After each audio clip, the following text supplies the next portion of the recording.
Shayne,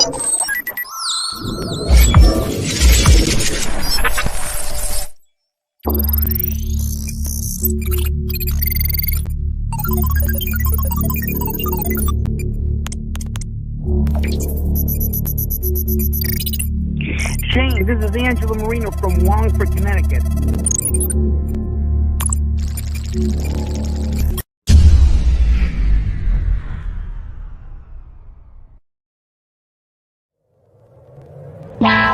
Draft Dr. Phil and the Smartest Man. Keeping it 100. And so the Bears are sending their compensatory fourth-round pick to Jacksonville for Nick Foles. Keeping it 100.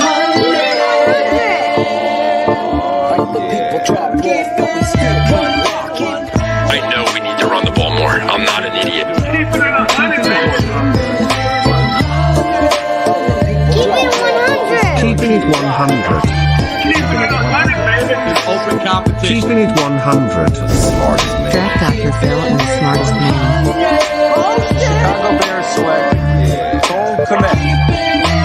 Guess who's back? The two dudes that kept it real. Dynamic duo that you love, the Smartest Man and Dr. Phil. Breaking down the film, never a problem, kick it straight. Most shows focus on stats, we focus on the tape. We keeping it 100, never running east or west. We coming with that truth, cause that's what our fans expect. Cut off the freaking anchor, moving forward to be free. But don't you worry, Shayne's got the dumbest tweets. It ain't no secret, Phil and Shayne got some haters. But now the mouth stuck like the true and now and laters. Debaters, claws get kicked like Coach Tabor. Cuts had to be made, we added a barber moderator. Up and down, boys got you double checking. Sad sack strolling like a fool drunk texting. Flexing on the truth cause you know they'll never change. Real, recognize real, that's what you get with Phil and Shayne. 100's what we do when we're breaking down the Bears. Fuck a play or a captain, all of the upstairs. The tape never lies, the truth you see. With eyes, we analyze so there's no babies like Maybelline. Straight to the truth with acumen and facts. We got a sad nerd, but he's not just giving nerd stats. Car crash, big impact like Max Sack. Every Wednesday night you got the Smartest Man and Phil back. Now we know you're smiling like a fat kid with fun dip. We're back better than ever and we're keeping it 100. Keeping it 100, baby. Keep it 100. Draft Dr. Phil and the Smartest Man.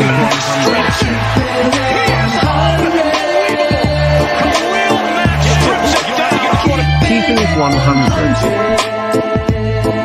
Draft Dr. Phil and the Smartest Man. Keeping it 100, baby.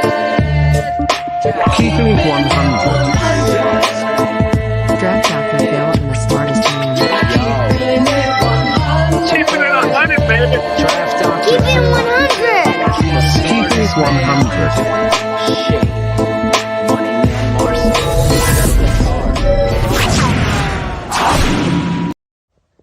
Hello guys, this is Loki from Mexico City from the show Haciendo El Oso, and I am here to remind you that you are watching Keeping It 100 in the Tape Never Lies Network with my brothers, Dr. Draft Phil and the Smartest Man, Shayne Marceau. Stick around. Yeah. I keep this place under high security. I am the firewall. Nobody gets by me. I'm the hype man for the tape never lies. You understand? I'm only gonna say it once. What are you Keep doing? it 100. The tape never lies. The following show is for mature audiences only. Shy City Sports.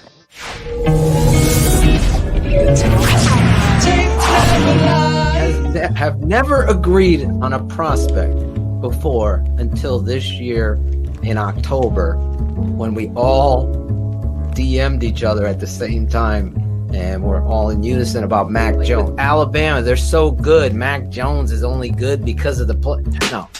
You look at the fundamentals and you look at the techniques and the toughness. There's so much that you have to analyze.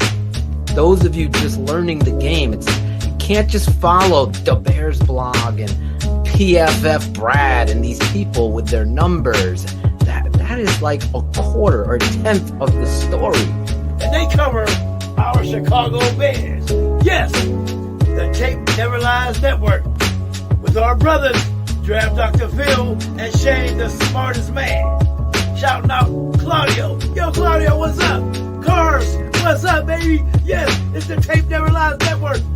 And I'm Larry Function Jones, and I'm a Bear fan, and I'll watch it. It's the best coverage on the Bears, the best film study on the Bears. It's the best information you get on the Bears. It's just the best coverage. It's TTNL, the Tape Never Lies Network. Yeah! That's where we are. Again, a lot of people have caught up, but if you guys listen, I'll say this because I see my boy Chris Jackal. I never look at colleges to define players. That's fool's gold. Yeah! You can't go all Penn State backs. You gotta avoid them. Then you miss out on a Saquon Barkley, a Larry Jones. That's not how you do it. You gotta look at the player. I'll say my piece, and you can add yours. The thing I love so much about Mac Jones, Shayne, is not only his intelligence, but his fucking complete, utter accuracy. Yeah! And his mechanics. You talk about that follow through, watch his back leg. We're gonna break all of that down and show you. I'll put Mitch and him side by side to give Seth, tweet that out to me about the Notre Dame quarterback, and I will address it on Dumbest Tweets. It doesn't fucking matter as long as Matt Nagy is there. Boom, he dropped the mic. He wouldn't even be drafted by me. Maybe in the 5th round, I would Ian Book. He has some traits that I like, but Mac Jones, to me, accuracy, a lot of intangibles. I want to get excited about Mac Jones, and I understand there's a lot of deep balls that aren't contested. There's deep balls that are contested. Just watch. He's made a couple of throws that we're going to put up there. I have no idea how he got the ball where it went. Boom, he drops the mic. That's a separator. That's something that Mitch had his moments. Mitch's deep ball, we played the clip. Yeah! From John Gruden back when he was in college. Mitch was so inconsistent. Inside. That's what she likes. But yeah, we're going to break down the draft like nobody else. We're going to have guests on, and you guys, why I like Mac Jones. I shared that story on the QB Quandary show because we never have all been in unison, me, Cars, and Shayne, who I've known for 20-something years, on a prospect. So that's checking a statistical box for all of us. Yo, the barber! Bears nerd have never agreed on a prospect. Ladies and gentlemen, children of all ages, I want to introduce you to Shayne, the Brain Marshall. He's Chicago. He's gonna come here and he's gonna be Jim McMahon. He's gonna drive a fucking rusty van and in short fucking shorts. Yeah, all this bullshit, and that's why I've said set your standards higher. That's why they've been inept for such a long time. You think the fucking answer is Gardner Minshew? No, it's not. If that's your answer, you're done.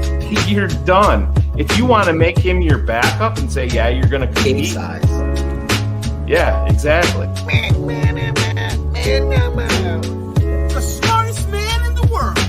Dude, where's our fucking quarterback? Went with the coach, Mike Ditka. You can't go wrong with the coach. There you go. Yeah, I wish we had one. Hello guys, how you doing tonight? Phil, before we go into another stuff, can I say something? I have the answer to your question. Who the fuck is our quarterback? I have the answer. I really do. Go ahead. It doesn't fucking matter as long as Matt Nagy is there. Boom, he drops the mic. Bye-bye. Big plays are nice. They're good. So that means you have to go all in on Russell Wilson or Deshaun Watson, because those are the two that can carry the bridge. They can cross the Nagy bridge. Big plays are nice. Good. If you will. Because they transcend any offensive philosophy. Those are the two quarterbacks that do that. So Ryan Pace with his back up against the wall and this shit show that is this fucking organization. That's right, ladies and gentlemen. This embarrassment, this collaboration. But when you can collaborate. And the envy, we're the envy of the NFL, our culture. We have exactly the right football culture, that all teams strive for. Said nobody except this Millhouse fuck. Have the ability to challenge each other and come out united, you stand a better chance to make more right decisions than wrong ones. It drives me insane how you gonna lie and be condescending to the fan. Yes! You know better. So now, fuck the culture and all the bullshit and all the corporate collaboration, synergy, regression, and go down the fucking corporate list of Pace. It was surprising, and in some ways it was disappointing. In this fucking place, I don't even know, Alice Hall. I don't give a shit how shiny your shit looks in the yard. It's still dog shit. Okay? You can have the cleanest yard. Where's Fat Mike? He'll tell you. But the reality is, the Bears are desperate. So don't think that they're going to do what you think they're going to do. In fact, we went through the history, Shayne, at the quarterback position. You got to hope DeFilippo and Matt Nagy are there like bodyguards saying, no, this is it. But what about Angelo? Or else we're done. Like, you got to care because, as I said before, Matt Nagy ain't getting another head coaching job if this fails. And the best mailman there is. Bye-bye for now. We'll see you on the show. The tape never lies. Keeping it 100.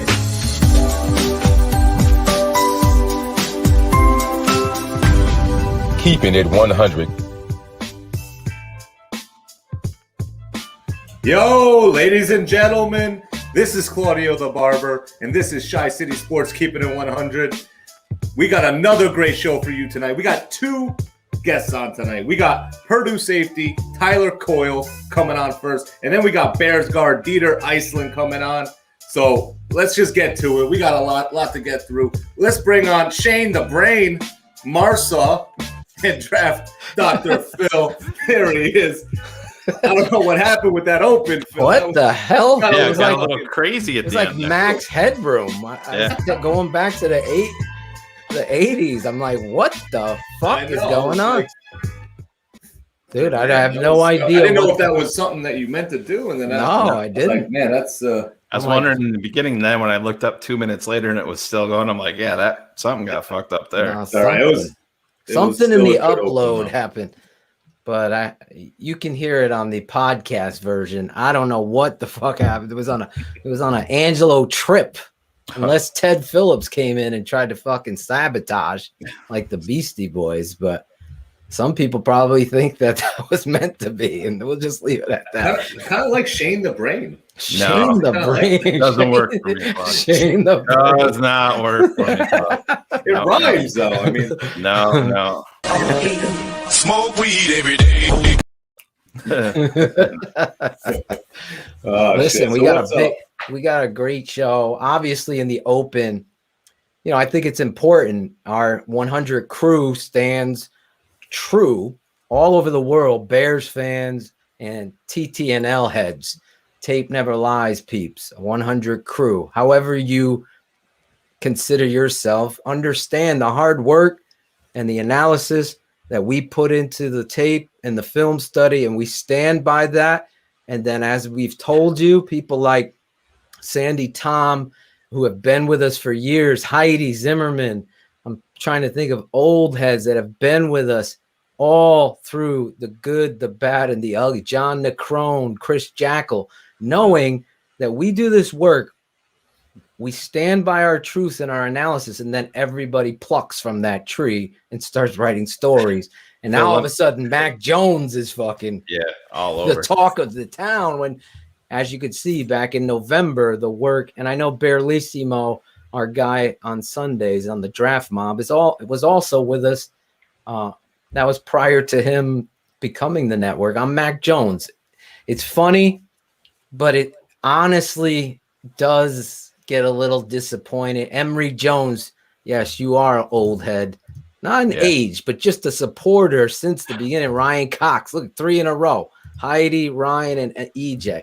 You guys have been with us since the inception. Speaking of getting old, let me address this right off the jump. Elephant in the room. Listen, TTNL got out of YouTube jail because we had the 90-day suspension thing, and then 9 days later, my Twitter account got suspended for a tweet, a reply to a Tariq Cohen caption contest from 2018.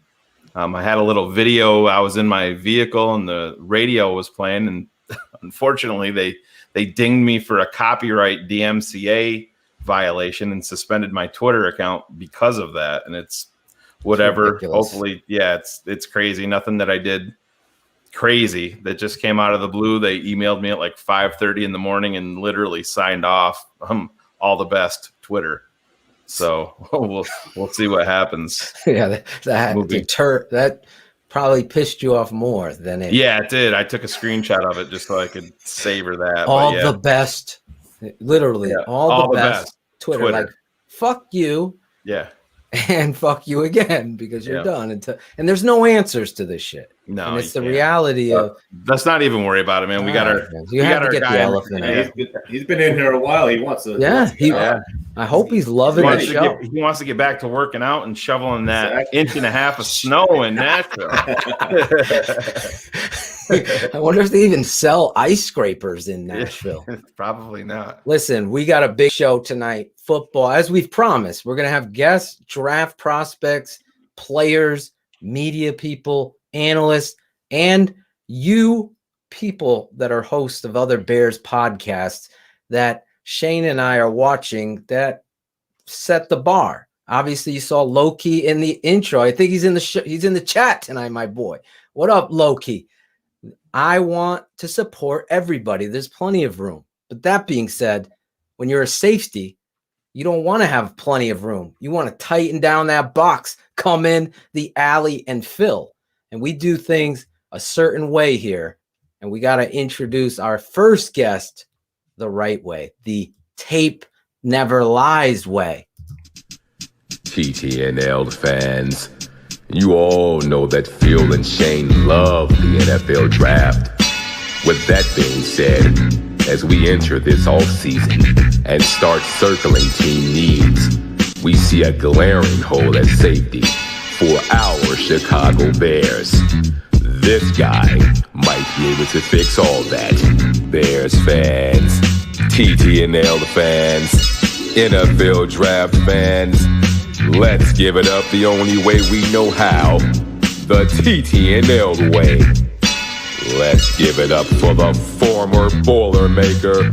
He's safety, Tyler Coyle. Oh, yeah. Tyler Coyle in the house tonight. Let's put you in the hot seat right in the middle of us two. What's up? How you feeling tonight? I'm good. How y'all doing? You know, Tyler, growing up, my grandfather always told me he was the Tom Coughlin way. If you're 5 minutes early, you're late. And you are not that. You were like 30 minutes early chopping it up with us pre-show, man. We love that. That's how it's supposed to be done. That's right. Yeah. We love it, man. There's no doubt this guy's a hard worker. When you look at the tape with this guy, he is that dog. And that's the position that you played there. But before at Purdue, and before you define that, well, why don't you define that now? Because I'll probably forget to come back to ask you that. At Purdue, you obviously transferred from UConn to Purdue. We'll get into that. But I want to know this position that you played there, this dog, as you call it. Yeah. Obviously, you got to be a dog to play like one. Talk about the position and why it was so essential into your defense and coach's philosophy there at Purdue. It was kind of a linebacker / like hybrid safety, kind of. You had to be fast, physical. You basically had to have all the intangibles of like a defensive back. You had to come down in the box, make plays on linemen. push them around, come up and tackle the ball carrier at the end of the day. Tyler, when you just to bring the Chicago Bears into this, who are you watching? Are you looking at a guy like Kyle Fuller that he played that same type of a position in college at Virginia Tech? He was all over. He was that rover role. You see a guy more recently, like a Deion Buchanan was all over the place. And is that you have some guys that you kind of pattern your game after that are in the league right now? Definitely. I feel like I'm a Justin Simmons / Jamal Adams kind of player. I could come down in the box and, play in the box like Jamal Adams, but I could also cover sideline to sideline like Justin Simmons. So you had your pro day, and your agent and I talked. He's very high on you, obviously. That's an agent's job, but I know your agent very well, and he doesn't blow smoke like me. He comes from that tree. We've coached together, this guy, and I trust him emphatically. So when he talks about you and you look at some of these pro day numbers, I'll give the numbers.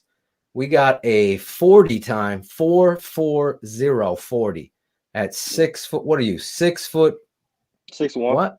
6'1". Give us the weight. 210. 210. 6'1", 210, Shayne. 4'4". Coming down the alley. He had a 3.81 on Barlissimo. I don't see him in the chat. He would be flipping out on that. And here's where the explosiveness comes into checking a box. So these times just check boxes. The tape never lies. These are things that are going beyond the box now. I'm talking about a 40-inch vert. Now, I just want people to understand I'm 5'7". If I had a 40-inch vert, I'd be able to dunk. That's the reality of that. You're going to be taking that NFL paycheck off the top of the backboard, right? That's the goal. That's the goal. He did 20 reps on the bench press at 225. He had a broad jump, and this right here is impressive. 11.3. Yeah, Phil shared that with me today, and I'm like, oh Jesus, that just talks about explosiveness right there. That's something, some of these numbers can get not overrated on your part, but I'm just saying they can get overrated in the grand scheme of things. That's something that scouts everywhere are looking at. They're looking at that broad jump number because that tells so much about what you do on the football field. And with your size already, man, somebody that's that explosive, that is very, very impressive. Thank you. I appreciate it.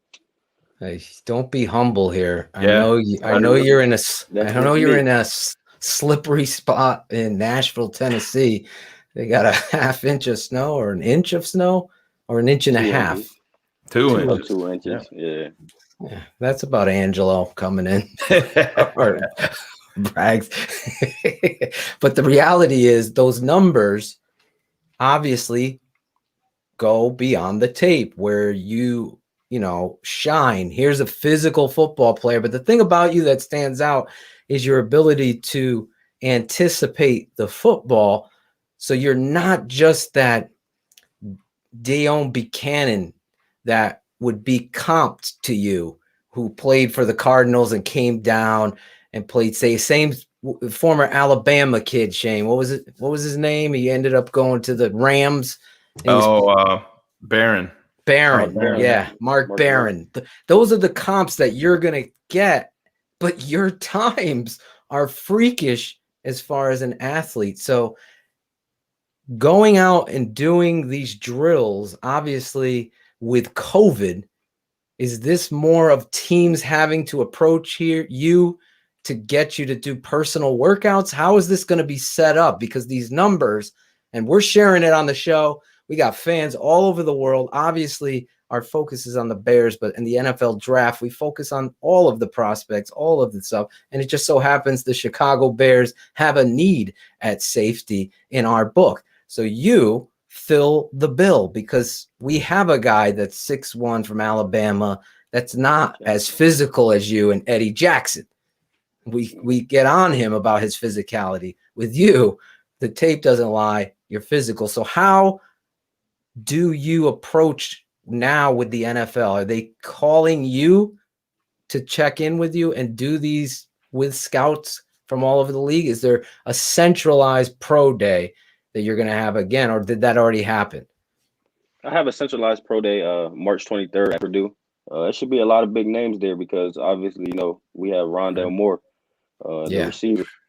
And talk about explosive. Explosive. Yeah, you want to talk about explosive. You ain't we kidding. got guys like him, that's attending a pro day. So the scouts are gonna be there. It's gonna be up to me to, make a name for myself.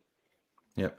Tyler, one thing that I always like to talk about with guys like you that are entering this process is David Montgomery, the running back for the Bears. He came out a couple of years ago, and that whole first year is a complete whirlwind, and it's you're working out, you really don't get a break. Then you're going into mini camp and rookie camp, and then training camp is right around the corner. And one thing that he found out was after year one, he needed to completely revamp his diet and make that a whole different way, because he said he's a workout warrior. He said it wasn't crazy for him to wake up at 2:00 in the morning and then go lift weights because he just wanted to do it. But he said the problem was he go lift weights, and then when he went back home to go to bed, he might stop at Krispy Kremes and grab a couple donuts. But how has is that something that your people that you're working with in this process is your diet and everything going forward? And sports science is a huge part of the NFL today, and I'm sure even at Purdue, is that a huge part of what you're doing?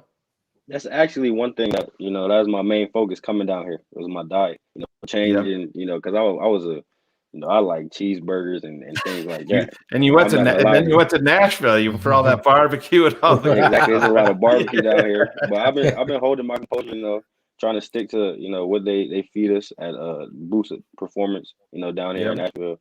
I get breakfast, lunch, and dinner. So I just eat what they give me, and I try to make the best of it. Yeah. When you look at players around the league, obviously, as a kid growing up here in Connecticut, my home state, do you have anybody that you emulated and want or patterned your game after? What are you saying, from Connecticut? No, just in the NFL overall. Is there somebody that, or college or wherever, that you emulated your game after? I feel like I try my best to emulate Jamal Adams. I'm not, like I said, he could come down in the box, and he could also cover the field sideline to sideline. I just try to do my best to do the same. How much pride do you take when you got a guy who's running maybe a shallow cross? You recognize the quarterback snapped his head and he's going there, and you're a step behind. How much pride do you take in gathering and catching up and destroying in that moment?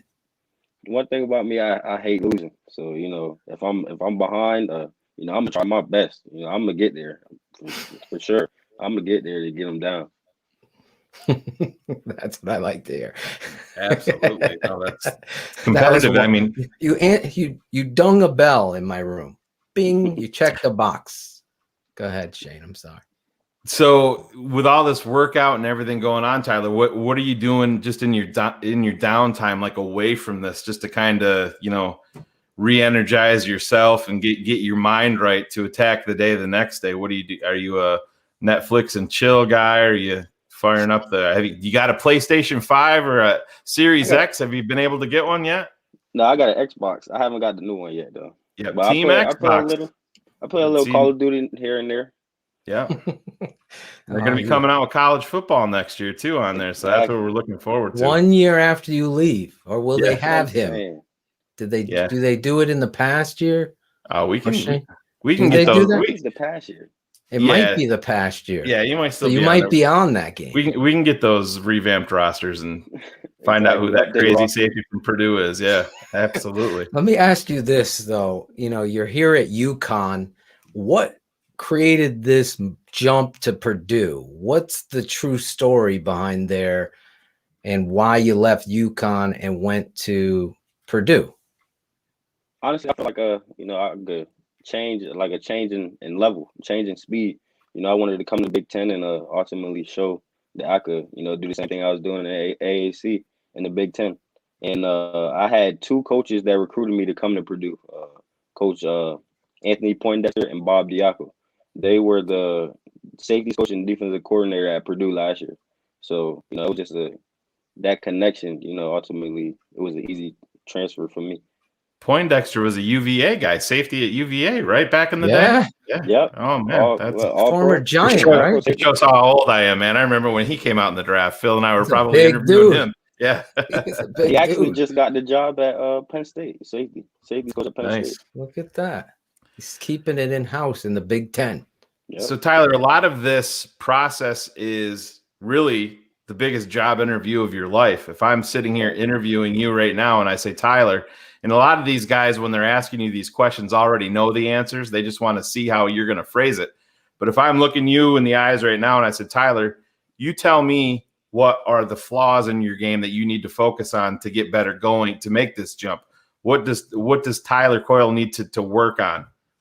Transitioning in and out of my breaks, being a little bit better in my man coverage. I could definitely say that. But other than that, I come down, I play physical, and I like to tackle. So you're all ready to, right out of the gate, they tell you you're going to be out on special teams. You're strapping up and running out there to go kill somebody. I'm giving it 150%. That's what they want to hear, my man. So that's a perfect answer. He's checking boxes. Yeah. Let me give you this advice before I ask you this next question. Sometimes they know what the answer is and they ask the question to see if you're going to keep it 100, like the show is titled. Exactly. So if you can embrace the things you have to work on, that makes you that much greater and more. A coach wants to coach guys that understand, because then they could push you. So that is phenomenal that your answer, because I know NFL people watch our show and people are constantly checking in. And I'm telling you, this is a reality for you. As Shayne said, the biggest job interview is just the opportunity to get in the competition. And watching you play, obviously these numbers, I mean, I didn't even tell everybody. This guy had a 6'10" high jump. 6'10". I think, what was it? A month? That was a record. I was US number 1 for a month in high school. At a height of 6'10". 6'10" Wow. Nice. in high school. It's I don't think like people have a comprehension of that and how athletic and explosive that is. It's unbelievable. So let me ask you this: there's a showcase of being in the alley and coming in and filling the alley and coming down on a running back. Who was the most difficult back that you faced off against in your career? In my career, I played a lot of good backs. I think he played for the Rams right now. I want to say Daryl Henderson or something like that. Oh, yeah. That's his name. Yep. Yeah. He went to Memphis. Memphis. Yep, Oh, Yeah. Yep. He another He could run the explosive ball, guy. man. Oh, yeah, he was explosive. Yeah. I think that was a guy that Chicago was probably interested in. He went right before he got drafted by the Rams, and then the Bears traded up for David Montgomery. But yeah, very explosive guy. Yeah, I hear you. You look at your game, and there's a lot of pride that pops off the tape for me when I watch it. And it's not because you're from my home state. Went to Windsor High School here in Connecticut, all state, obviously breaking records in the high jump and everything. Was football your love? Was that your passion?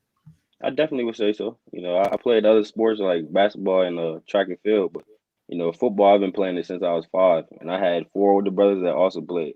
So I was looking up to them when I was little, probably like 2, 3. And I'm Are you the youngest? Are you the youngest in the family? Oh, yeah. You got the shit beat all your life. Exactly. So they basically, molded me into who I am today. Yeah, without a doubt. Did they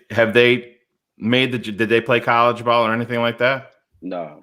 So that all helped you. Yeah, there you go. Yeah, and we were talking about that today. Me and Shayne were actually talking about all these people that we knew that were so fucking talented, like beyond anything, but they didn't do anything. with it Exactly. because up here, that's what football, I tell people all the time that are new to the game. We have a lot of people that are learning the game through our channel, our network. We're proud of that. The Tape Never Lies, showing you the fundamentals as well as the film, obviously, and interviews like with you. But there's so many people. I'm sure you have stories that is somebody that was more talented than you, and he just didn't, or she didn't apply themselves. Yeah, mentally. And it goes on. That's why when I watch your tape, I see a lot of pride. Like you played receiver in high school. You go up and get the football. You got a background in track, basketball. Can you throw down? Can you I definitely could dunk. 360 windmill. I'd hope so, dude. Definitely could dunk. 40-inch vert at 6'1". We got this barber that can't dunk on a 4-foot rim over here.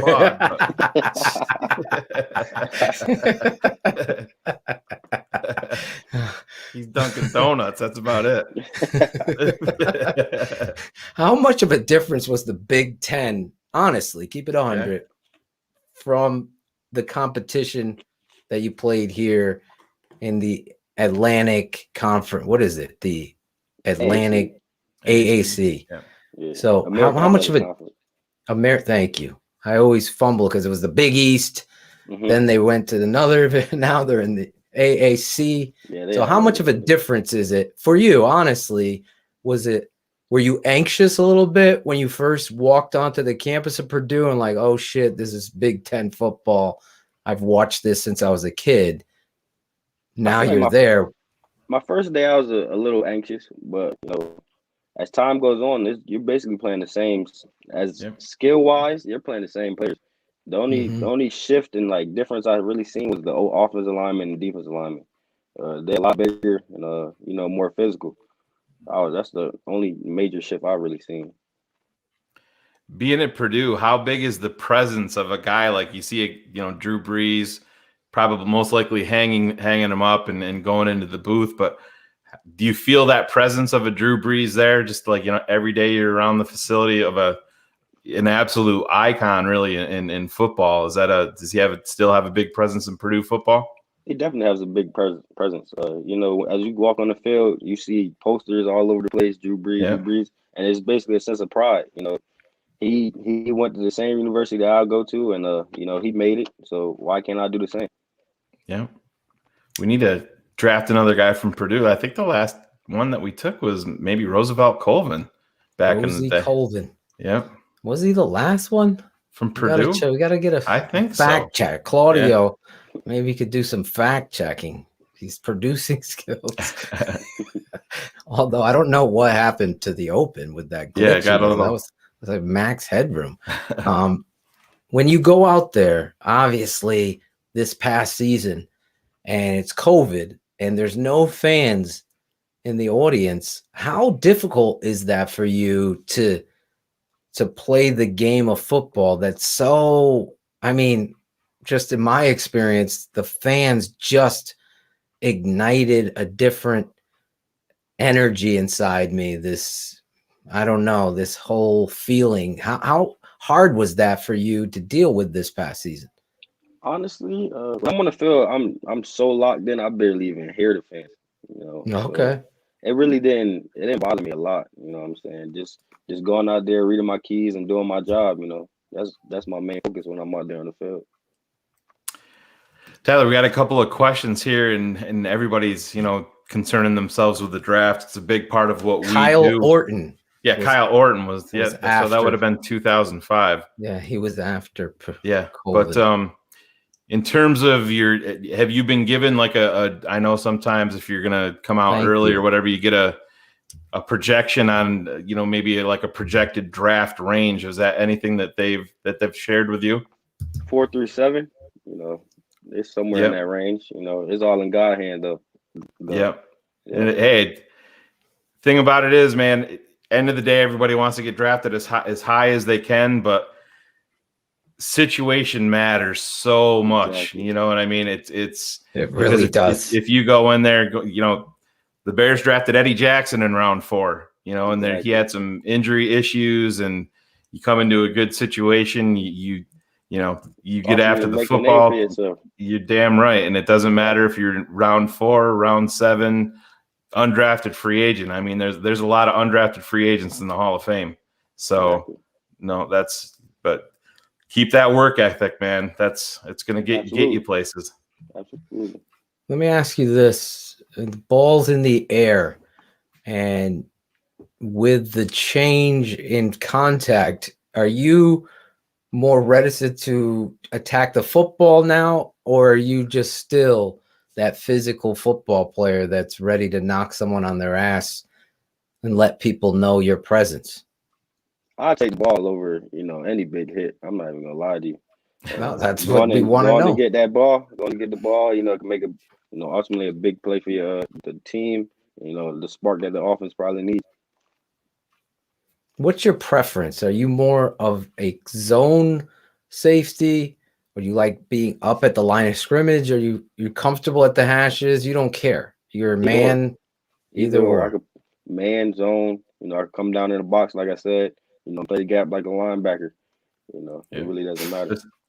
Your favorite place is on the field, right? Yeah. That's all that matters. Shayne's giving you great answer. So when the Chicago Bears come and talk to you, they're like, so what do you prefer?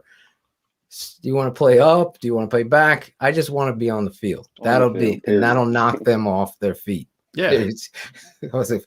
You are the brain, Shayne. Shayne the brain, as Angelo. No, we're not going to go. We're not going to go there. What are your plans for draft weekend, Tyler? You got any? I mean, I don't know. Obviously, this whole COVID situation is still overhanging with everybody, and it affects. I mean, last year, Phil and I called NFL draft weekend. It's grown man's Christmas. We get hyped for it, and we study it, get all crazy. But you have any plans with family, friends? Keep it I'll probably small. Be just hanging around with my family. That's they got me here. They got me here, so I wouldn't. You have any of those smart ass friends that are going to be calling and say, "Hey, this is Dre from Tampa Bay. We're going to take you in the 4th round." Honestly, I hope not, but I'll probably get 1 or 2 of those. There's always some friend that's they don't even get the anxiety that day is going to bring to you, obviously. I can only imagine the excitement. Now, as a kid growing up, Keep It 100, what was your team that you loved? I'm not even gonna lie, I went with my dad, the Dallas Cowboys.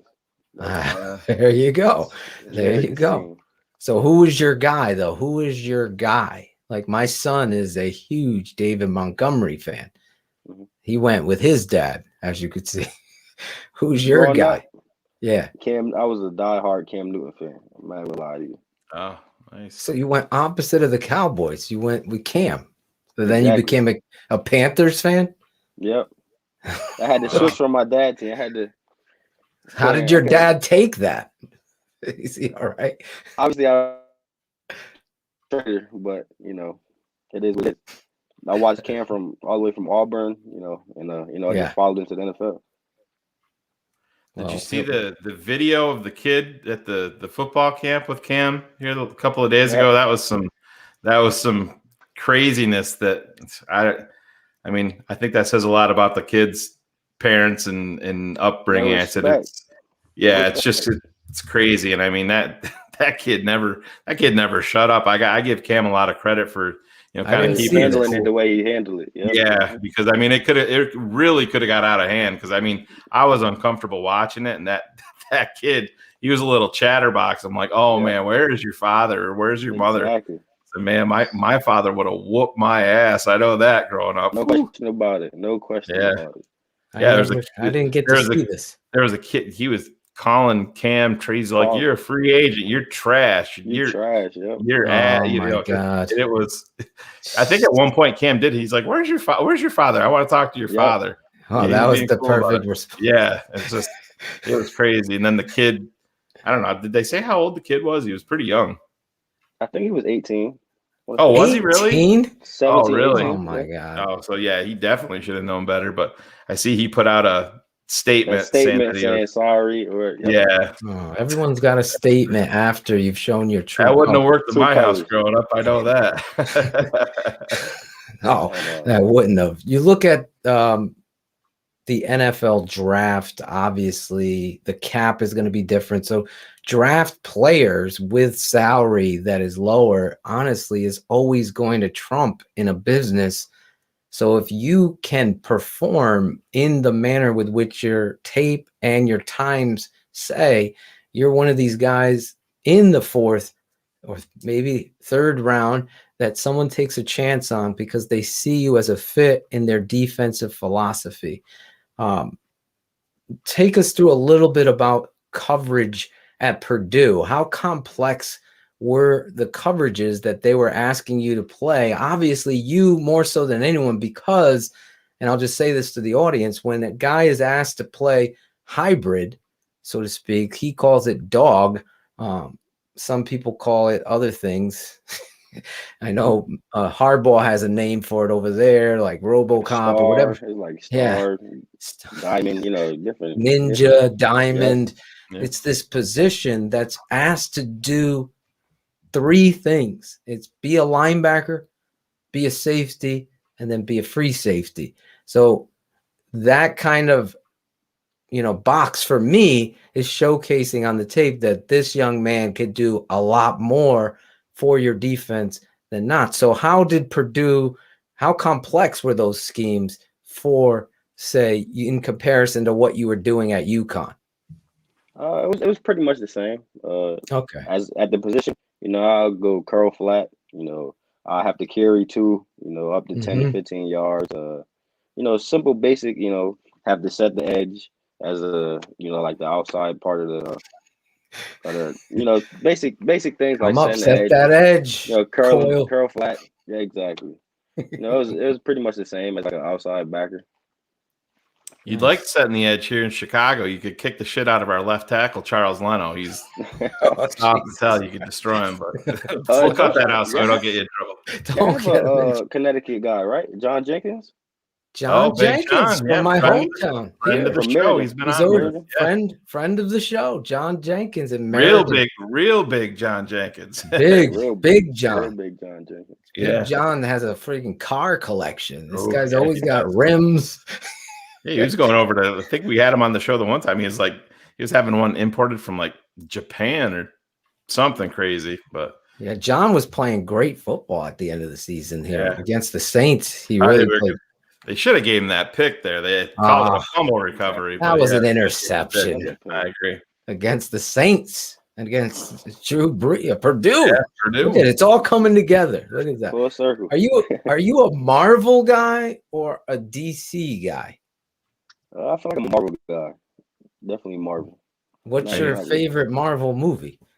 Hawk Marvel, right? Yeah. Hawk? Is the Hawk? Hulk. Oh, Hulk. You said Hulk, didn't you? I thought you said Hawk. I thought you said Hawk. I'm like, who the fuck is Hawk? I'm getting old. Hawkeye, yeah. He said Hulk. My bad. The Incredible Hulk. I love the Hulk too. Yeah. Tyler, did you have a wow, I'm in Big Ten football moment when you got to Purdue, like during a game, or like, holy shit, this is, I'm nothing against, Connecticut or anything like that, but even coming from high school, did you have a holy shit moment while you were at Purdue? Definitely. My first time I lined up against Rondell Moore. Yeah. I'm not gonna lie to you. The speed, his explosiveness and the way he changed and shift directions is really amazing. It's really amazing. Oh yeah, I mean, you talk about we're built on the tape never lies, and I said he's like, when Tariq Cohen came out, they called him the human joystick, and I said that's Rondell like that. Yeah, it's the same damn thing. It's very, very impressive. I mean, we do mock drafts here. I've seen multiple mock drafts of him going 20th to Chicago. So I said maybe we could use a couple Boilermakers on this roster. But get two for the price of one. Yeah, we got. Are you team iPhone or team Android? Team iPhone, definitely. Can't. So Yeah, he's an right. iPhone guy, Marvel, Oh, and he's- Xbox. He's lining he's with my you. guy. Yep. He's lining with Yep. Tupac or Biggie. That's the key. Biggie. No question. Yes. There you Now go. he's He's 100. Connecticut, so you knew he was going to go. Connecticut. Yeah. Some Connecticut Right there peeps in New York, surprised. right there. Yep. Hell yeah, Biggie's my guy. He's winning. He's winning the interview award. Here's my moment. Barber's a Vanilla Ice fan. This guy over here. Here would be my moment, and maybe when you play Michigan and you hear the band and you hear that Michigan fight song, for me that would have been my moment in the Big Ten playing.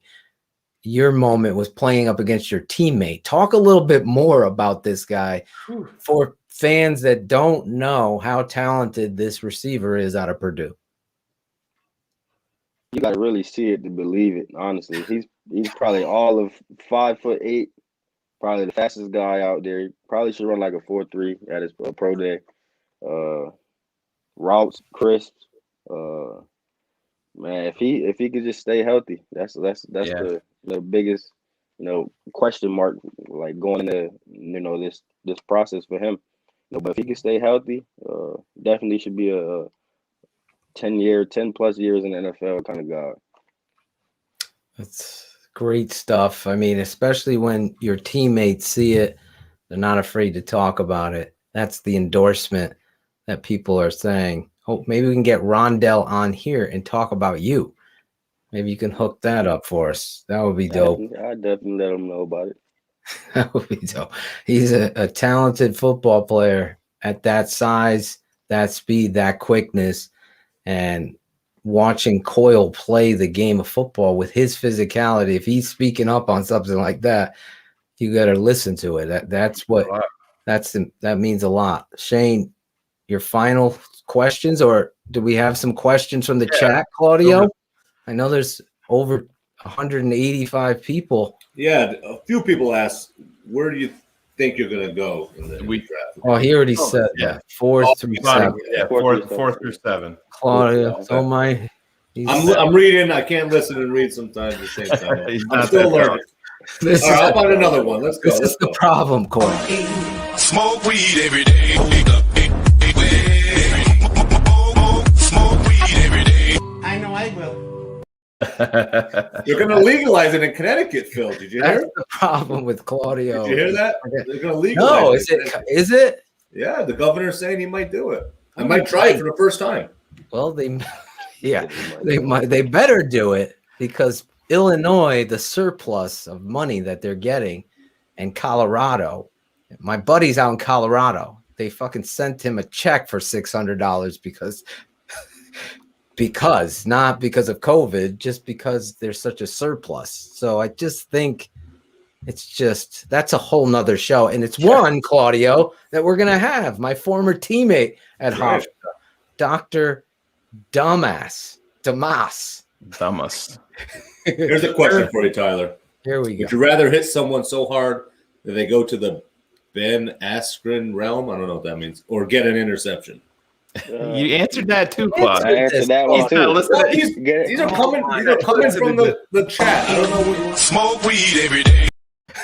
They're coming from the chat. Nobody's coming up with some good questions. Well, I'm going to ask you if you're Team Xbox or Team PlayStation. All right, you Team Phil or Team Shayne? There you go. There's a good What one. is the you got? I see you got the Purdue swag on. What is the salty? What is there? Is that like a? Where Honestly, did that? I have no clue. No They clue? just gave us the shirt, and it'll look good on me. So There you go. Salty. Now you're in Nashville and you're training. So what is your day like? Is it wake up at 6 a.m? Now you're doing this. It's all scheduled out. Yeah, it's all scheduled out. So I wake up probably like 6 o'clock. Get to the facility by 7:15. Breakfast. We probably have a little workout at 8:15 on the field. Change the direction. If it's a change of direction day, we'll probably do 5, 10, 5. The shuttle work. Then we have like 3 hours off, and then we come back and lift at probably like 1 o'clock, and then we have the rest. We lift from 1 to 2, 3 sometimes, and then we have the rest of the day off. Nice. So that downtime, you got to get that try to get that new Series X, man. It's pretty dope. Get that downtime. PS5. No. He's Stop Team playing Xbox. the little kid Xbox. Come on now. PlayStation has to number their systems because nobody's smart to play them. They can't figure it out. Oh, jeez. Here's a question from Adeptus Serpentis. Is it more difficult to cover a physical tight end or a twitchy nickel? Or slot, he's talking about slot receiver. It's definitely a twitchy slot, you know. Yeah. They can go. They basically have like a two-way go. Yeah, right. They could go either which way, and you know, you're going backwards, so you have to, you know, basically make the move before them and determine which way they go. Tyler, do you have a preference of what type of surface you play on? I mean, in terms of the next turf, the just natural grass.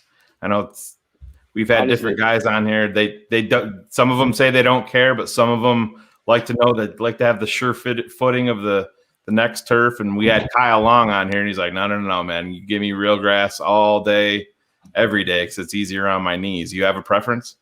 I have to say the real grass because, like he said, it is easier on your knees. That turf, you know, is beating up your knees, and then when you fall on it, you get a nice little turf burn.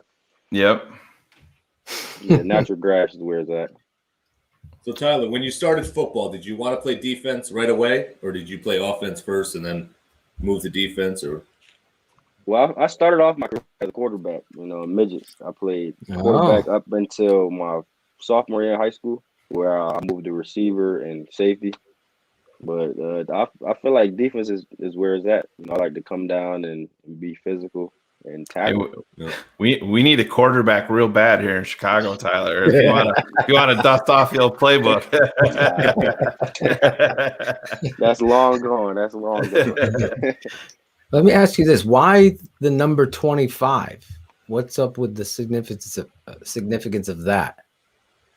Honestly, I got it as a freshman, and you know, I wanted to stick with it. There wasn't any basic like significance to it. It was, you know, in the league, I'm gonna have to either wear between 20 and 37. So I want to pick a number that, you know, that's in between that now, so I could basically carry. No, you could wear 40s. You can go to the 40s now. Yep. Just don't wear number 47, all right? Please. Yeah. Don't wear 47 on our defense. If you go to Chicago, if you come to Chicago, just if they tell you 47, say no. Shayne and Phil told me not to go there. Can I have another Tony Medlin, please? Yeah, T-Med will be the guy that you'll be getting that from, but anyway, we've kept him a long time. Yeah. I can't thank you enough for joining us here on Keepin It 100, sponsored by Shy City Sports in Chicago. This guy, look at him on the tape. Tyler, where can people find you? Oh, we got it at the bottom right there on Twitter, on Instagram. That's my guy on Instagram. What's your Instagram handle? Where could they find you there? T_Cooley 25. T_Cooley. That's COOLIE 25. So check him out. Maybe we'll set something up with you because you said you have your regional combine the 23rd of March, correct? Yep. Maybe if you have some downtime after that, we'll hook up and have you back, and we can talk about how that went. And we can definitely do that. I'm sure That'll the fans will love to hear from you again, I'm sure. And have real quick. Oh shit. Gotta play it, Claude. Yeah. You're so quick. Real quick, as I like to say. Have any NFL teams reached out to you already? Yeah, I've heard from basically all 32, honestly. You know, I've talked to, you know, Patriots, Saints, you know, all the teams really, because I've went to a couple camps. You know, I went to the Hula Bowl in Hawaii and the Tropical Bowl in Orlando, where it was. I forgot to say you were the MVP of that. Yeah, it was all 32 teams there at both of them, and you know, I got a chance to sit down and, you know, do an interview with all. Nice. How could I drop the ball on giving this guy his due? He was the MVP down there. No, it ain't fine. You're my boy from Connecticut. I gotta make sure all the fucking cards are on the table. This guy is the real deal. As you could see, the fans are fired up with you. Definitely agree with Shayne. Let's get you back after your regional combine. Our fans are going to follow you. I'm telling you, the 100 crew is strong right there. Chris Jackal up in Farmington, Connecticut. That guy is. Connecticut, the CT is representing here, but also Bears fans around the world. We got people from Brazil. Phil, you know what you got to ask him? What's up? You got to ask him about Connecticut pizza. Oh, have you been to Modern Pizza in New Haven? In New Haven. I haven't. Honestly, I haven't. Oh, man. When are you coming back? Let's do this, Claudia. We're taking. I get back home probably March 12th. March 12th or 13th. You have my cell. Pizza's on TTNL. Pizza's on us. We're taking you down. This is the best pizza in the fucking world. I'm shocked. I'm shocked. I'm shocked too. So do your training. Did he freeze? Looks like He froze on the. There he is. All right. No, there he is. He's He back froze now. for a second. We're taking you on our dime. You're no longer a college kid, so we could pay for your food. All right. He's freezing up again. Of course. When he's about, there he is. Can you hear us? Yeah, I'm good now. They got you. So when you get back, we got you on our tab. We'll take you down. You got to experience New Haven pizza, man. It is the best in the world. world. The best in the world. The best in the world in your home state. Oh, boy. Tyler, thank you so much. I promised. Yes, we're going to take him, Chris Jackal. We're taking him to pizza. I'll film it. The fans will love it, and we'll get your. Have Angelo come too. We'll have Angelo, the hype man. Wait till you meet this guy. Maybe not. We don't want to scare him that quick. Tyler, thank you so much for all your time. Best of luck to you on this journey. Anything you need, please feel free. You got my number. DM us. TTNL is in your corner. Just a tremendous job tonight. Thank you so much, man. No problem. Thank you for the opportunity. Appreciate it. Absolutely, man. Appreciate it. Absolutely. Good God luck. bless. God bless and good luck. And we're gonna bring you for pizza. There's Tyler Coyle. He's got the football. Do you see him? He's got the football. Oh, yeah. He's holding it. That's a true football. I remember player. I remember as a kid, Phil would teach me. You got to have the ball at all times. At night, I'd be laying down, throwing the ball up. I'd be doing the around the back. You know, to practice my hands. You know, you got to have it on you. Now he's doing the Al Bundy ball grab. Yeah. Right? Listen. You called me out about basketball. Listen, I can't dunk, but I will take you one-on-one, bro. Oh no, you won't. Oh, No, this you is won't. a challenge. God, Right God. here. You'll lose that battle. This guy's 6 foot. You'll what, lose that 6'5"? battle. You'll lose that Well, I battle. might. Well, you know, I'll still. Claudio's put on my got- best spot. I'll take you up on Claudio that. likes that set shot from the That's quarter. great. That's great. Listen, I wasn't we going will- to take you on. I didn't say I'd beat You'll lose you. that battle. Angelo will do play-by-play. We're gonna Get put up. Brags in We're gonna town. put a hoop up on your little circle driveway where you guys grew up. Yeah, Remember you let's do took it. me there. Oh, we had a lot of fun over there. I was watching some old videos of me and Phil, and Yeah, I'm surprised Shayne 1988. didn't put that up 1988. with the leg shake. Yeah, you know why he did that, right? Shayne was so on point with that. He's like, That bro, was- you were the only one that brought it up. He's like, that was so That true. was exactly. He had the pasted nuts, and he had to break them loose. Oh, dude, That was New Year's Eve. You Yeah. were sweating, waiting for the clock. I got other ones, Phil. I got other ones. I was what? watching Put old it tapes. My together. dad's reminiscing. and we're You have watching to old put them tapes. together. I didn't even remember that voice I had when I was a teen. That was my teenage voice. Yeah, I know the fans are dying. They're dying to see this. Maybe I should send it to Shayne right now. Maybe post it up real quick. Yeah. We could Send it skip over. it this week. Phil's like, nah, I don't want to. I'm in my Oh, shit. boxers. What was I? How old was I? You had the 88? Mickey Mouse T-shirt on. Oh, Did well, I? Was it 88. Mickey How Mouse? old were you in 88? I'm doing the math. So born in 73 plus 10, that's 83. So I was 15 years old. Wow. I was 14 because I would have been 15 that coming around. So I was 14 years old. So I was about to be a freshman in high school. That's it. Look at that. Yeah, you could send it to him. I don't care. I honestly, everybody gets their balls broken on this show. I thought Tyler was tremendous. This is what we do you here. can tell it matters to him, and that means a lot. And I mean, some guys can come in and just act like a fucking robot, and you can see right through it and know that it doesn't matter. This matters to this dude. Yeah, he answered every question honestly. He answered it with honesty, with passion. You know, football's a game where, you know, you get into these moments where you can just tell what does it mean to somebody? How do they feel? How do they process the game? That's why it's so imperative that general managers like Ryan Pace do their job, do what they need to do. I could see Claudio's grin. He's up to something no good. That's all I know. Some newfound tape of me is going to come on the air, and that's okay.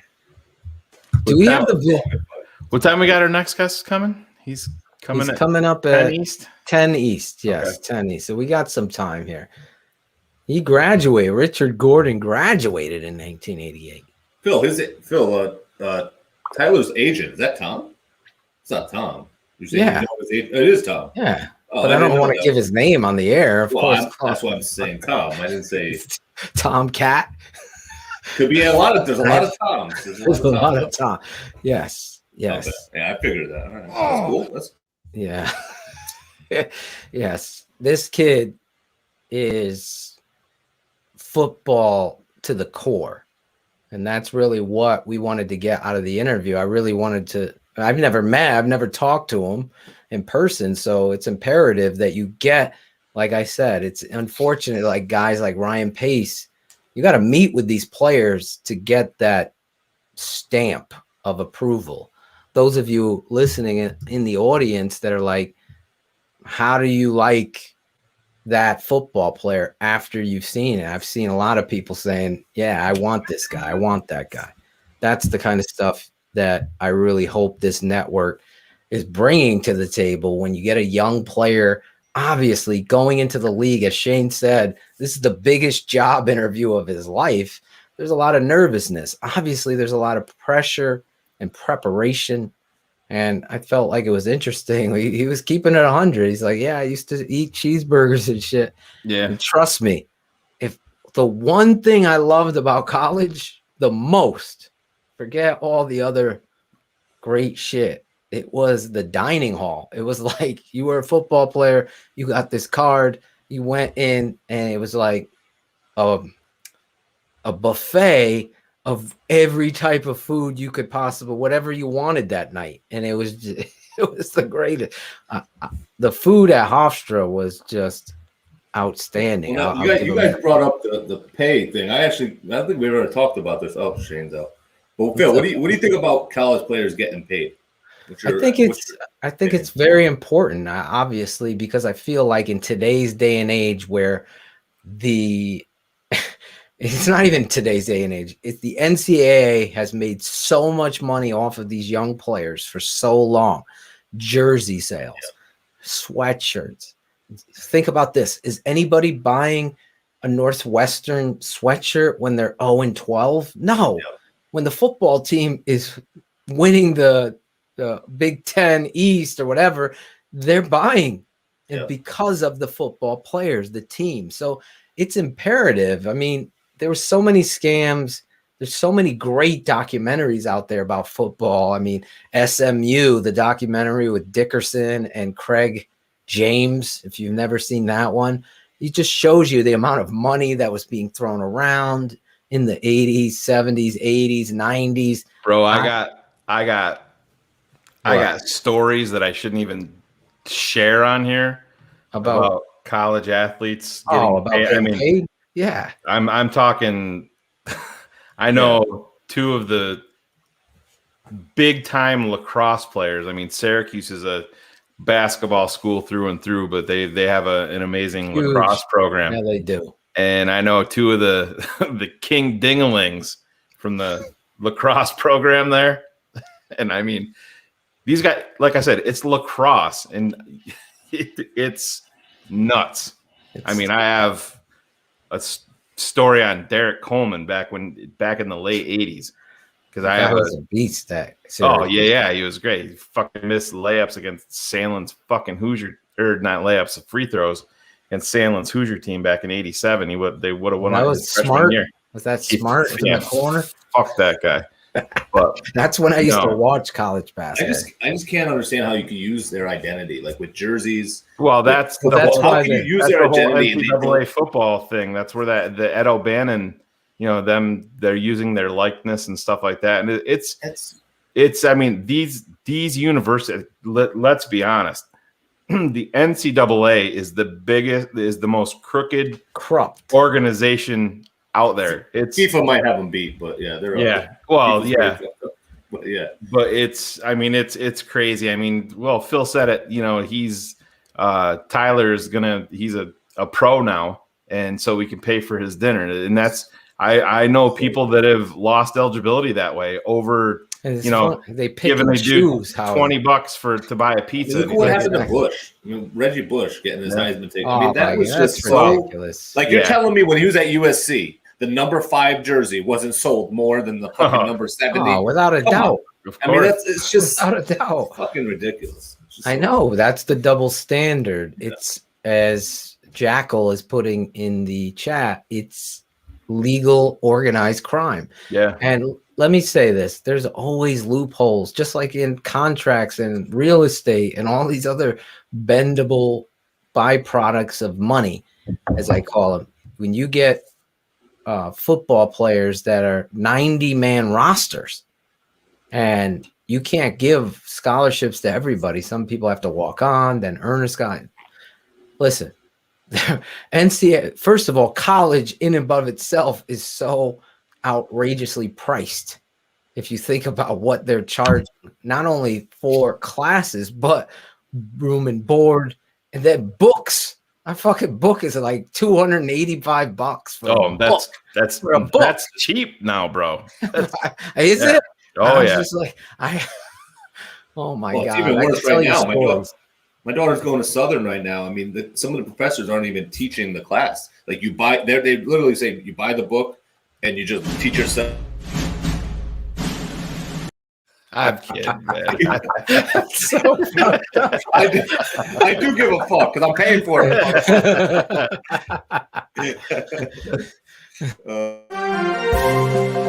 Breaking news.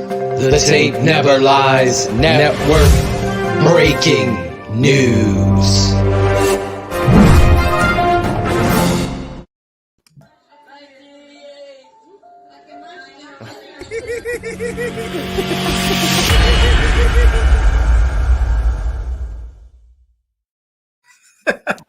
Barely see You gotta me. get the whole leg in there though. Yeah, you can tell it's from '88. It's all pixelated and. Well, that's me recording. My parents television. It was a VHS. So we were playing a VHS on my dad's TV, and I recorded it on my phone. Does your dad have an HD TV, or has he still got that? No, it's HD. Yeah, projection it's TV. Remember? He's got the Mark HD Potash. can't do anything for The Mark VHS, Potash bro. VHS is No. Claudio's dad was one of the first to have that giant flat projection thing. Bullets wants to know who that was. That was what? That's me. 13-year-old Phil. Play it again so they can see Play it. it, but cut it.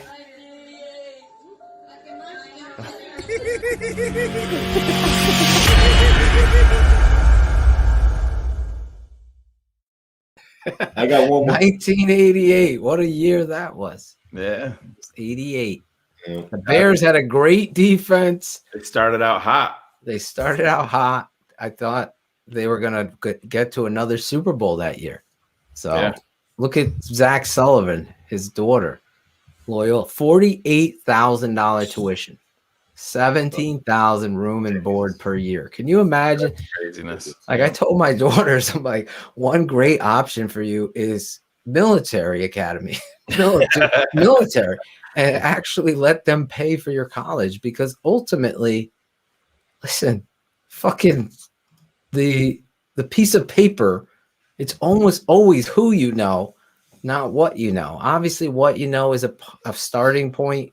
And when you get into the fields, you have to have specialized degrees. But overall in this crazy world, look at those numbers: $48,000, $17,000 a year. I mean, and then the student loan. Let's think about that. We're talking football players are getting scholarships. One thing we used to do, I told the story on Sean and Maya, Wayne Corbett taking me on my recruiting visit.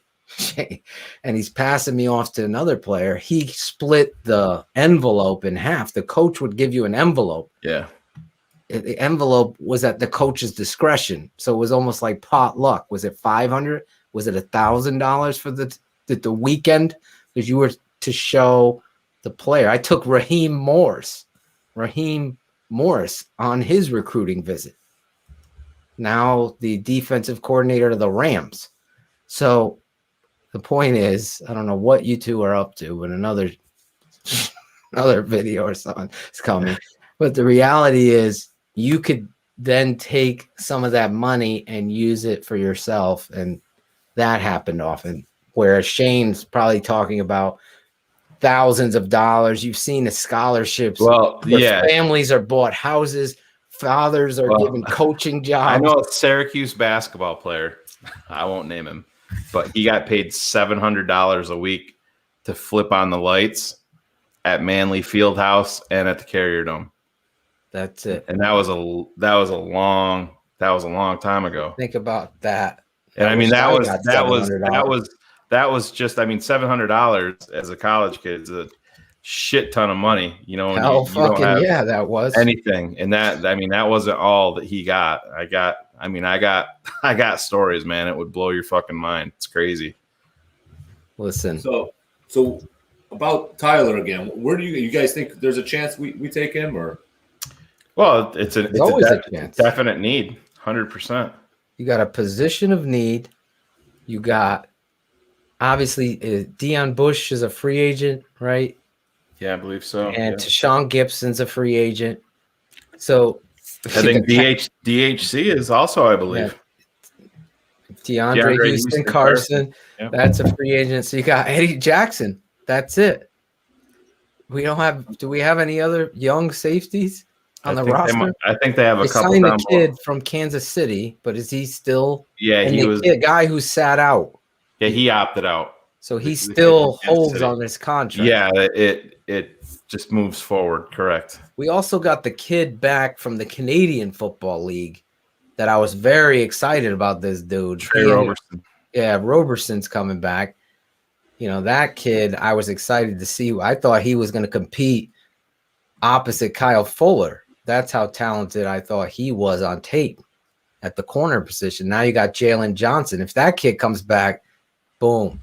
But like John, yeah, you need someone to reinvigorate Eddie's game, but you also need somebody that can handle what Eddie doesn't do. And Claudio, this kid Coyle can man in that box, come down, play physical football. Those numbers, freakish numbers. Those numbers. That's ridiculous. Come on, you gotta recognize those numbers. So when you pop in the tape and there's areas with which he's telling you that I need to improve on, I wish I could link him up with the footwork king. And I know that motherfucker will get him on another level. I'll have to call his agent and talk to him about that. But I know he's down in Tennessee. I don't know those people. They're probably doing the really great stuff with him. That being said, the talent is there. And when you look at 40-inch vert, 6'1", 215 pounds, 4'4" flat. That's rare. If you get those numbers at safety, you're going to get noticed real quick. The fastest 40 time I've ever seen in my life was Eric McKeechin, and he ran a 4'4" flat. Actually, I have video. That's weird that you brought that up. I have video of that workout. The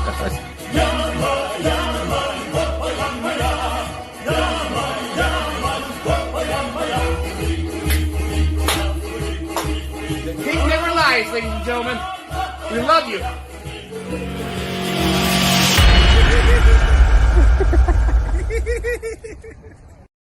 Guess that loaded wrong. Yeah. I love what John McCrone said before. I'm only here for the Angelo videos. That's all he's here. Well, since we have a little time, we have another. Hopefully, this fucking thing doesn't glitch out. If it glitches, we're gonna have to do it again next Still week. in his technology. You've been having a rough 10 I've never days. seen anything like this. This is probably gonna glitch, right? Let's play it. Angelo. Yes. That's just there he is. The hype. All right, good, Claudio. Very good. But what about Angelo? What about Angelo? Tape never lies. This is Angelo Marino from Wallingford, Connecticut. Well, what about Angelo? Actually, we're gonna save that for when Nice. Angelo comes. I'll give you a little tease. Angelo is currently at a movie theater watching. I don't know He's what still, he's how many movies is he watching? I don't know. He's He did like 5 I hours thought ago? theaters were closed. No, they're open. Oh, There's not Claude, I many didn't good even. movies. Here's our new drop, Did you though. see what I sent you? Shane? This is Yeah, I just saw it. producer Cool Kennedy. This is Angelo Marino from Wallingford, Connecticut. I'm on the show, keeping it 100.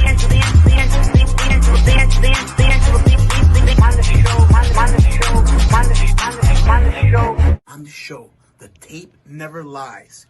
Keeping it 100. There he is. He's got his own track now. We could drop in on the show. That's our hype guy, Angelo Joe Marino, or Angelo Submarino.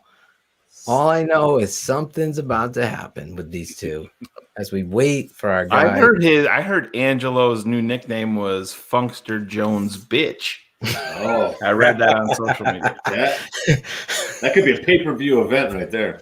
So Funkster Jones, you saw him in the open. Let's go back a little bit before our next guest. Funkster Jones, totally appreciate you, brother, spreading the news about the network and supporting us here. I know you want Angelo's job as the hype man. You come with the hype. But in the open, we talked about Mac Jones. Obviously, there's rumors out there, sources with Deshaun Watson. Obviously, the quarterback conversation is real until it becomes not real anymore. And the Chicago Bears don't have a quarterback. So I'm concerned, Shayne. I'm concerned that the Chicago Bears, what are they going to do?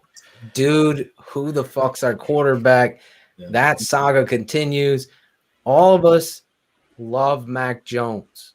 We do. Yeah. And now it's becoming the norm. Well, I mean, you know, I'm not on board as much as you are. I mean, I don't know much about football, but that's where you end your statement. No, I'm ready to. I don't know much about football. But no, I mean, I do know, not as much as you, but you know, like I said, I hope you guys are right about him. It just seems like he's in the right situation to look really good. I don't know what cancel culture is. I'm not sure what dumbass is talking or Swanky's talking about there, but I think he's trying to take a shot quick, you know what? Twitter being suspended. About the draft, though, guys. Where would you rank the positions of our needs?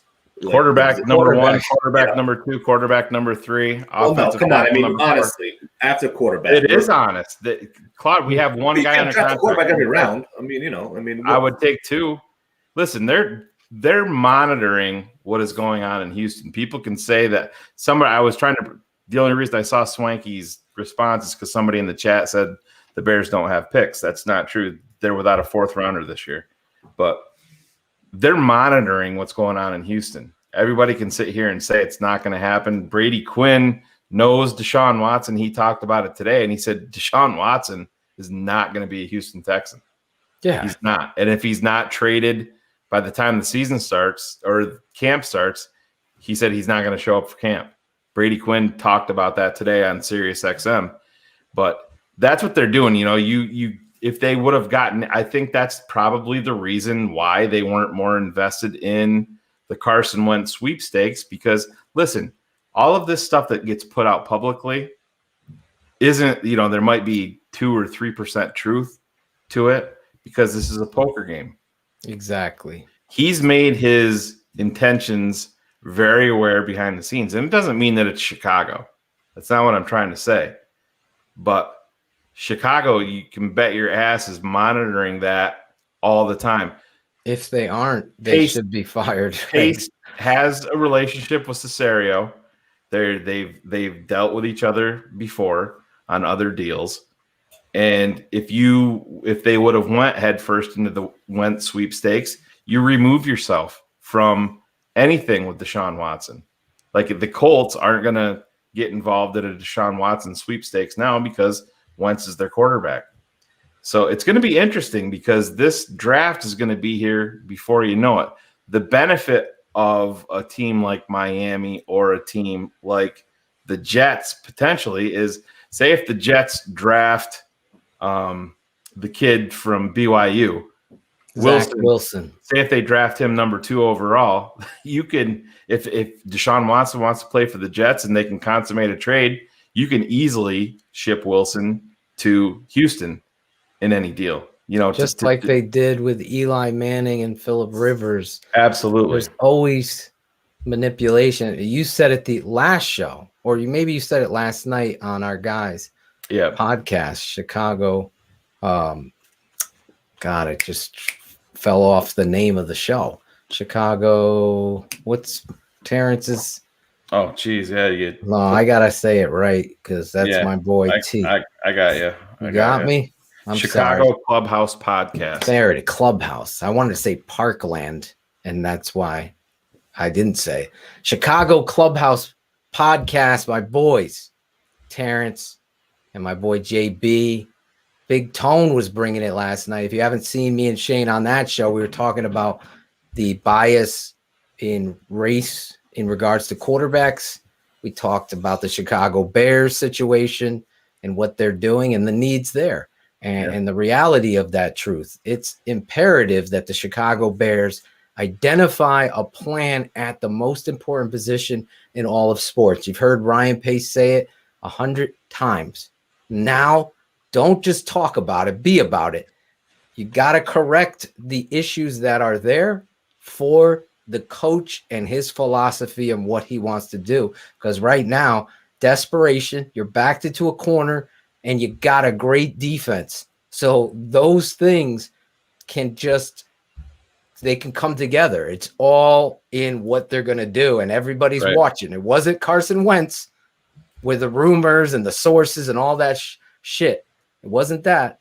Now we're going to find out. Are you in on Deshaun Watson? Is Russell Wilson a possibility?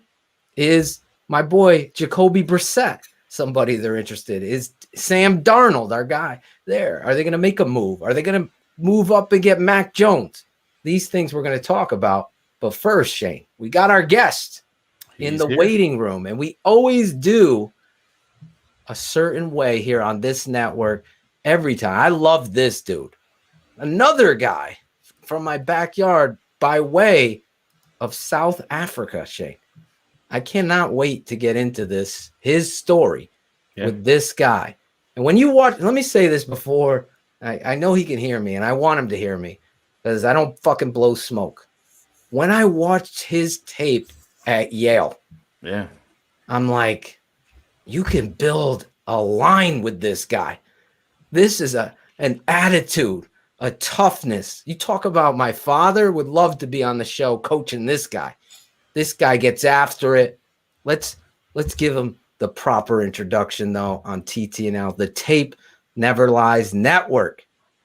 Acevedo there. You got that cut right for our guy, Cool Kennedy. Bears fans, this guy hails from Stellenbosch, South Africa, and then made his way to Choate Rosemary Hall in Wallingford, Connecticut, where he helped lead the team to the 2015 NEPSAC Championship before suiting up for the Yale Bulldogs. A 2017 All-Ivy League Honorable Mention member, a 2018 Second Team All-Ivy League member, and Field Steel First Team All-Ivy League and Hammer Award winner. Ladies and gentlemen, Get out your seats and give a proper TTNL welcome to Chicago Bears offensive lineman Dieter Eiselen. Oh yes, Dieter. Dieter, Hey, what's up, guys? How are you tonight, my man? I'm doing great. I appreciate you guys having me on.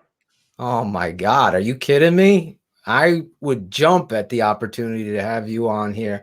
The pleasure is all ours, man. You and your journey, Shayne. I got to kick it off. You know, we've had you on the show at our old network, but now we're on the Tape Never Lies network. I got to send you some swag. I owe you that because you've been so good to us before. Real quick. I got to get this out of the way real quick, Claude. Real quick. Modern Pizza in New Haven, Dieter. Is it good or what? Yeah, I mean, I don't know. Sally's, Modern, I don't know. I probably have to go with Modern. You know, I feel like it depends on the night. You know, we can't really go wrong. It's like choosing between good and good. So I gotta loosen you up, my man. You have that. You've tasted New Haven pizza. So a lot of Chicago people are like, no fucking way. Deep dish is the best. No, I'm telling people when they taste the Modern pizza, New Haven pizza, Sally's is great. Frank Pepe's is great. I prefer Modern the best. You're with me there. My whole family loves Modern pizza. In fact, we were taking pictures with the Yale Bulldogs. My son is a big Dieter guy, Dieter fan. Anyway, your journey, it starts in South Africa. You've told this story before, but we got all these new listeners all over the world, including your home country. How did you get into football from South Africa? You were a great rugby player, right? yeah, I mean, I grew up playing rugby like everyone does back home, and dreamt of becoming a Springbok rugby player like everyone does back home. And I don't know, coincidentally, me and my friend started watching a game just out of the blue when I was 16 years old. And that was the first time that I had ever watched it. And I was just really intrigued by the sport. There was a college football game that we were watching, and me and him kind of just kept up this unorthodox hobby of watching American football games. Of course, no one watches it back home at all. And I just kind of fell in love with it. So when I was close to graduating high school back home, I decided that I wanted to pursue football. And I came over and tried it out at a camp, and I'd never played football before. I had no idea what I was doing. But I got offered a few walk-on opportunities at a couple schools, and I knew that if I could do that without really knowing what the hell I was doing, I could do even a lot better if I knew what I was doing. So I ended up going to Choate, as you said in the introduction, and from there on got recruited to Yale. And yeah, football changed my life in lots of ways, and definitely for the better. I'm very grateful towards the sport of football. Dieter, how does that talk go with your family when, like you said, you decided there at the end, I'm gonna pursue football? Are your parents going crazy, or are they just super supportive and said, go do your thing? Or your friends are like, Dieter, what the fuck are you doing, bro? You know, how does that talk go? I mean, they're initially a little skeptical, of course, just because, I mean, no one grows up with football. No one really understands it back home. But they could see how passionate I was about it, and I could see myself being really good at the sport. And I think that I had the physical tools even back then to be a good football player. And I'm really grateful for their support. And without their support, I wouldn't be where I am today. So, Dieter, when you're at Yale, and I don't think people understand the transition from going from South Africa rugby to Choate Rosemary Hall. You see the pictures of Dieter. He looks like a giant amongst boys, and then gets to go to Yale, New Haven to the Yale, which is Ivy League football, is there is no football without Ivy League football. And Yale's history of football players, including some Hall of Famers on the Chicago Bears, you look at your journey there. And do you ever just sit back and be like, I just can't believe where I've gone to? John F. Kennedy went to Choate High School. Yale, the Bushes, all these presidents went to Yale, and now the Chicago Bears. It's like, it's unbelievable when you take a step back. Do you ever do that? Yeah, I mean, sometimes I do, and I was back home recently, and every time that I go back home, it kind of reminds me of that, because whenever I'm here, I'm kind of just focused on exactly what it is that I'm doing, how I'm trying to get better every day. But yeah, when I go home and I'm with my family and with my old friends, it helps me reflect on that. But also, once I get back, I kind of just, I don't like looking back. You know, I like to look forward, and I think that I can be a lot better as a football player. I've only been playing the sport for 6 years, and I'm competing with guys who are in the NFL who've played since they were 4 years old. And I think that I haven't even scratched the surface of what I can be. And being in this environment has definitely helped a lot, but I think I can get even better.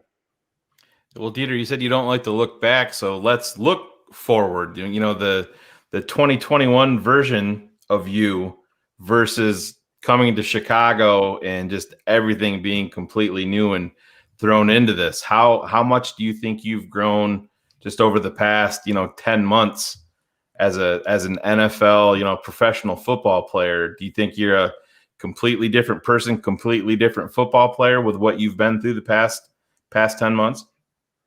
I would say that I'm completely different. At Yale, I exclusively played left guard for all 4 years, and that's what I did.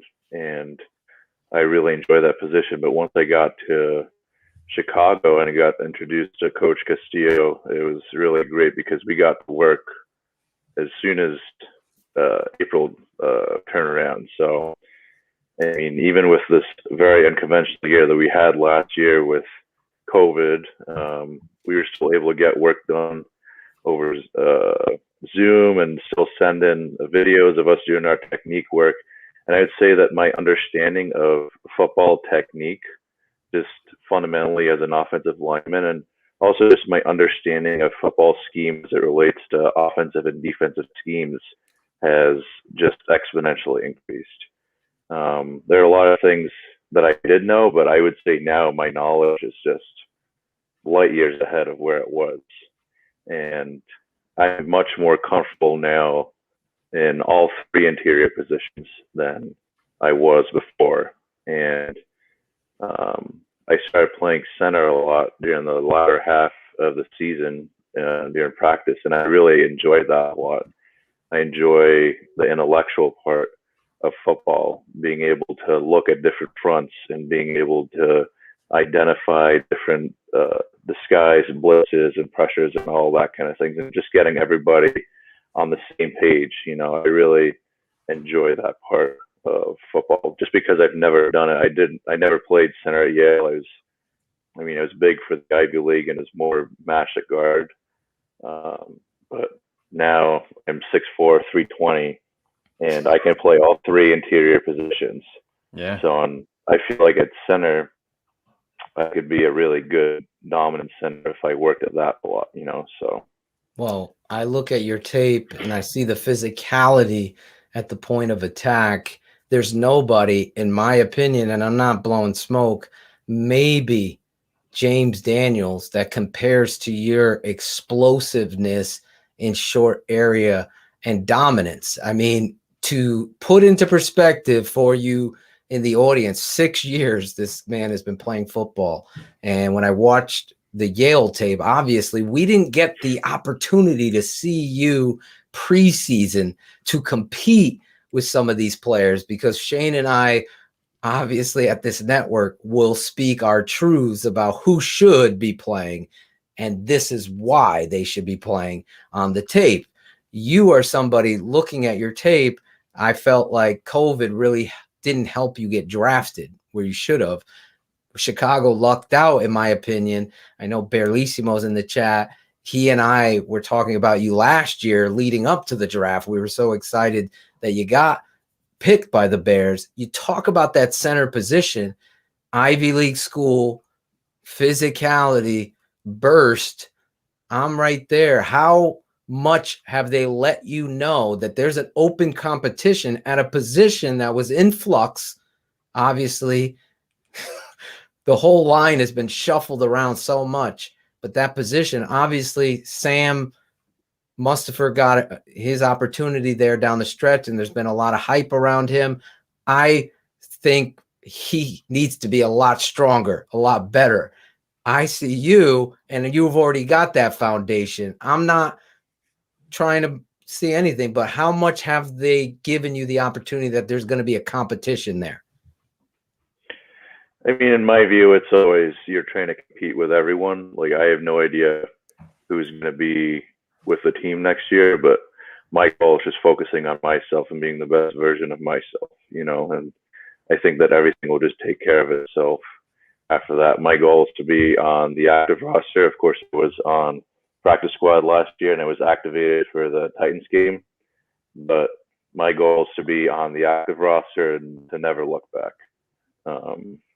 Yeah, someone that I look up to is a guy like Ryan Jensen, who he came from a small school out in Colorado. He was cut one year in his career as well, and now he's transitioned to become one of the best interior linemen in the league. And he's a guy who's really nasty and takes pride in getting under guys' skin, and someone that I would like to mold my game after. So I envision myself being that type of player, and I hope that I can follow in his footsteps, because it is, if he can do it, then I can do it. Dieter, we had one of your teammates on a while ago, Josh Woods, on the other side of the ball, and I asked him who the leader was on defense, and I didn't even have the entire sentence out of my mouth, and he said Danny T all day. So I'm going to ask you on the other side of the ball, looking back at this season that just ended, who was the leader on offense of the Chicago Bears? I would say that from my perspective as a line guy, I think that Cody Whitehair is a guy who's got great leadership skills and who's just kind of a guy who's just an anchor on the offensive line. When he transitioned from center to guard, he looked really comfortable out there, and he played really, really well. And he's a guy that I look up to, and a guy that I've been fortunate enough that he's taken me under his wing. And I really appreciate everything that Cody's done. Have you gotten into any scuffles with anybody in practice setting that you do have this personality on tape? We were talking to Tyler Coyle beforehand from Purdue. He's a safety. You could see it. For me, if you're a trained eye and watching the tape, and I'm not blowing smoke on this man, there's a level of toughness that you bring to the table each and every play. You're playing like the last play. So do you have any stories that you could share with the audience of you getting under anybody's skin on that talented defensive front? You've had to face off against Akeem Hicks and Eddie. Well, Eddie was out, so you had Mario Edwards, you got Bilal Nichols, all of these names. This is a talented, maybe the most talented front seven in the NFC. So you're going up against them in practice. Is there a story you could share? Well, I don't know what stories. I mean, those guys are all really great, and I think that I have to pinch myself just going against those guys every week. I mean, I view it as a great opportunity. I think that guys like Akeem and Bilal are great guys that I go up often against in practice, and we just make each other better, and I think that it's just been a great opportunity and to feel the power of someone like Akeem. Like there's no 350-pound guys in the Ivy League who can move like him. So right. Yeah, I think that I've gotten a lot better because of him, and that just goes across the board, because it's not just the D line. The linebackers we have are so great. I mean, trying to catch Roquan Smith is not an easy thing to do. He's very athletic and he's got great football instincts. Just a great football player. But yeah, I don't know. I would say that NFL practices are a little bit different than college practices just because of the limited amount of padded practices that are allowed in season. I know. So for me, it was a big contrast because at Yale we were full pads twice a week, like trying to kill each other every week. And in the NFL, you can't really do that just because you have to protect your players just because the season is so much longer. And yeah, that's the interesting part of it. So I don't think there's really an opportunity to get into fully fledged scuffles, but hopefully in a preseason game. Well, I want to piggyback off that. I know there's a smile behind your face, and I won't put any pressure on you to share, but I know somebody must have said, "Oh shit, Ivy," and we're surprised by your power and effort. To piggyback off your honesty, though, is it a detriment to you? Like, do you find yourself like, holy shit, this is the NFL. Why aren't we in padded practices more? And it kind of sets you back because your strength is your strength and athleticism to show these coaches, hey, I need to show you that I could do this, and I can't get the opportunity to do that. So do you find yourself in that kind of place like shit? Yeah, I mean, I think it's definitely frustrating just because you can't, even just because we had no preseason games like you mentioned before. Yeah. I didn't really feel like, myself included, a lot of guys around the league didn't really have an opportunity to show what they're really made of, because when it's full pads at a game situation, you don't have to hold back for anything. Well, in training camp, you feel like you had to. You know, you don't want to injure a star player. You don't want to have someone fall on someone and be that guy. You know what I mean? So I'm looking forward to preseason game actually going against a real opponent and not having to worry about cutting them 20 yards downfield or just blocking them into the ground or whatever it is. You know what I mean? Like, so that's the only frustrating part, like, because I don't think that I've really hit someone properly since I've left college, just because I really haven't been given the opportunity to. And that's your strength. That's why I asked the question.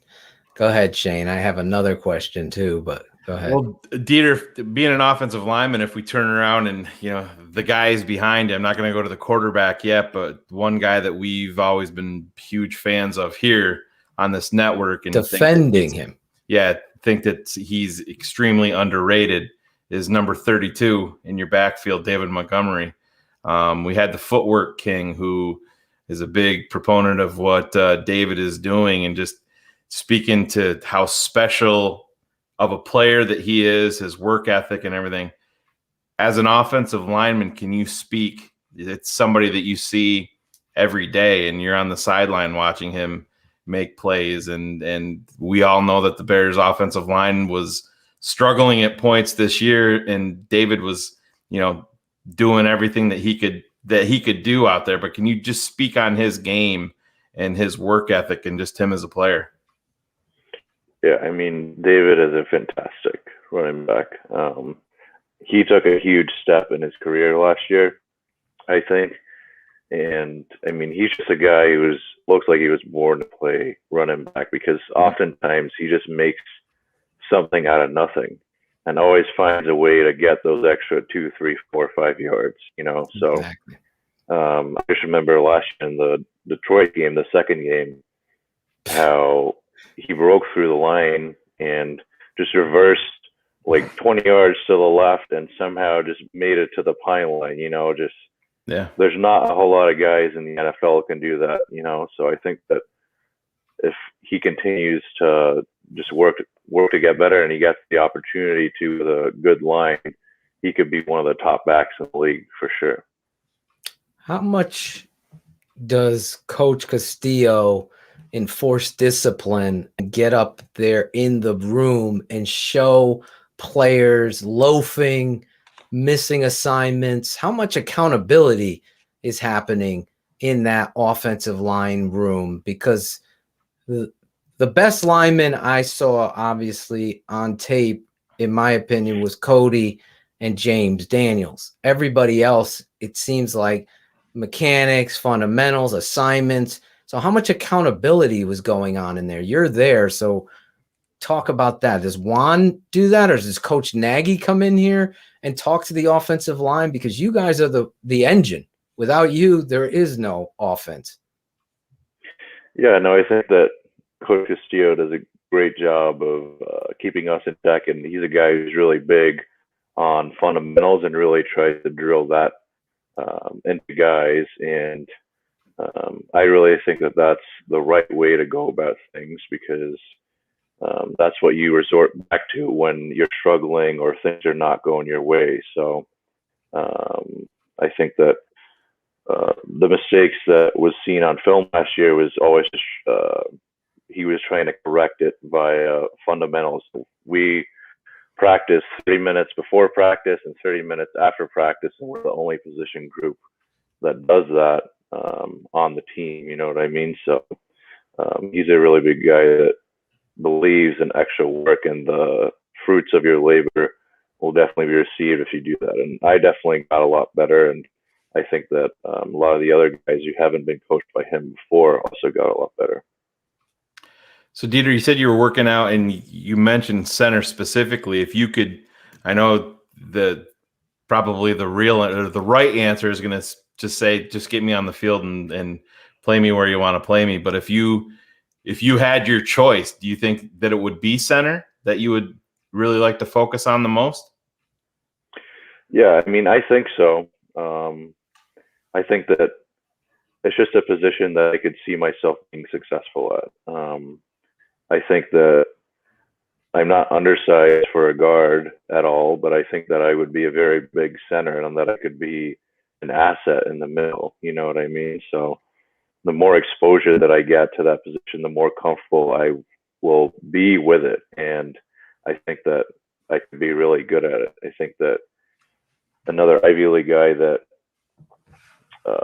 I kind of follow his story, because we had the same agent as Matt Burke, who went to Harvard. Yeah, yeah. And he was a guy who was tackle and guard in college, and he had to wait until his third year, and then he started playing center exclusively, and then obviously went on to play center for a long time for the Vikings and the Ravens. So he's another guy, in addition to Jensen, that I kind of want to mold myself after. So, Dieter, you said that you could be an asset on the inside. You know, part of football and what we need in Chicago, we also need you to be an asshole in there. And because get these guys fired up, you know what I mean? And that, hey, we all know that's a part of football. That was one thing that we pointed out here with Sam, with Mustafa.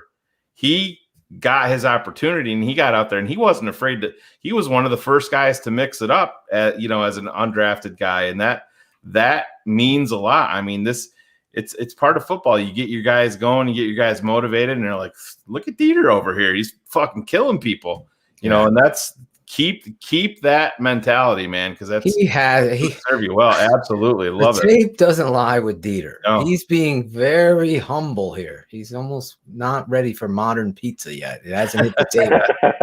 He's being very, very humble. I honestly, not because he's here. You've heard me say this before. Like, I'm so excited about this journey and the fact that you're moving to center. Yeah. Because I know now you get a nose tackle on you, and you're 6'4". How much do you weigh right now? 320? 320. 320. Yeah. With this kind of short area strength that he has, and the temperament that I'll say is what Shayne's asking about. Like, fuck you. I am going to fucking bury you. That's what's missing in the Chicago Bears and in the Matt Nagy, whoever's calling plays, Dieter, offense. It's important that center gets that nose man, or the guy in shaded one, or the 3 technique, however you're asked to block. A lot of times I'm confused at what Coach Juan Castillo is asking you guys to do. So take me through this. Is the center making the call for the offensive line, or is that something the quarterback is responsible to do? No, the center is always responsible. I mean, not just in our scheme, but in most schemes. Just because the center is always the point man and always responsible for identifying the Mike linebacker in the run game and identifying which way protections need to go, whether it's 3 or 4 man slide protections, either way, you know what I mean? So the center is usually always the point man, and then sometimes in the pass protection, the quarterback is responsible for changing it if he wanted to. So, no, but it always rests the center, always comes to the center, and the center has to know everything about his own offense and also about all the looks that the defense presents to him. Dieter, on this offense, other than yourself, can you point out somebody that maybe he's not a starter, that's a backup, that you think that Bears fans should be aware of and be like, better watch this guy because he's really, he's going to be a guy that we're all going to hear from here very soon? Because, just like with you, all you need is an opportunity. And once you get it, you may not leave. But do you have anybody like that? Yeah, I mean, I think that Artavis Pierre also came with a last year drafted rookie out of Oregon State running back. He had his opportunity in a couple games, but I think that if he were to give him a bigger role, he'd definitely take advantage of it. I mean, the carries that he did have almost averaging 5 yards a carry, and he just has really good instincts, really good speed. And I think that he's someone that really will hopefully be utilized a lot in the future. And he's really a guy that's got a lot of talent. You can see that he also has similar instincts to what David has. Nice. That was a curveball you threw me there. I thought you were going to go somebody on the defense or offensive line. You went running back. Look at you. Let me ask you this. As Coach Nagy came up to you and talked to you about what his expectation is of you this offseason and how he wants you to come back prepared? Yeah, I mean, the coaching staff just told me that they thought that I showed that I belonged last year and that I made a good transition from the Ivy League to where I am now, and that I can just continually keep on developing and compete with all the other guys who are there. So that's going to be my focus. You guys have mentioned Sam before. I'm actually training with him and bars at Olin Krutz's facility here in Lake Forest. Smart move.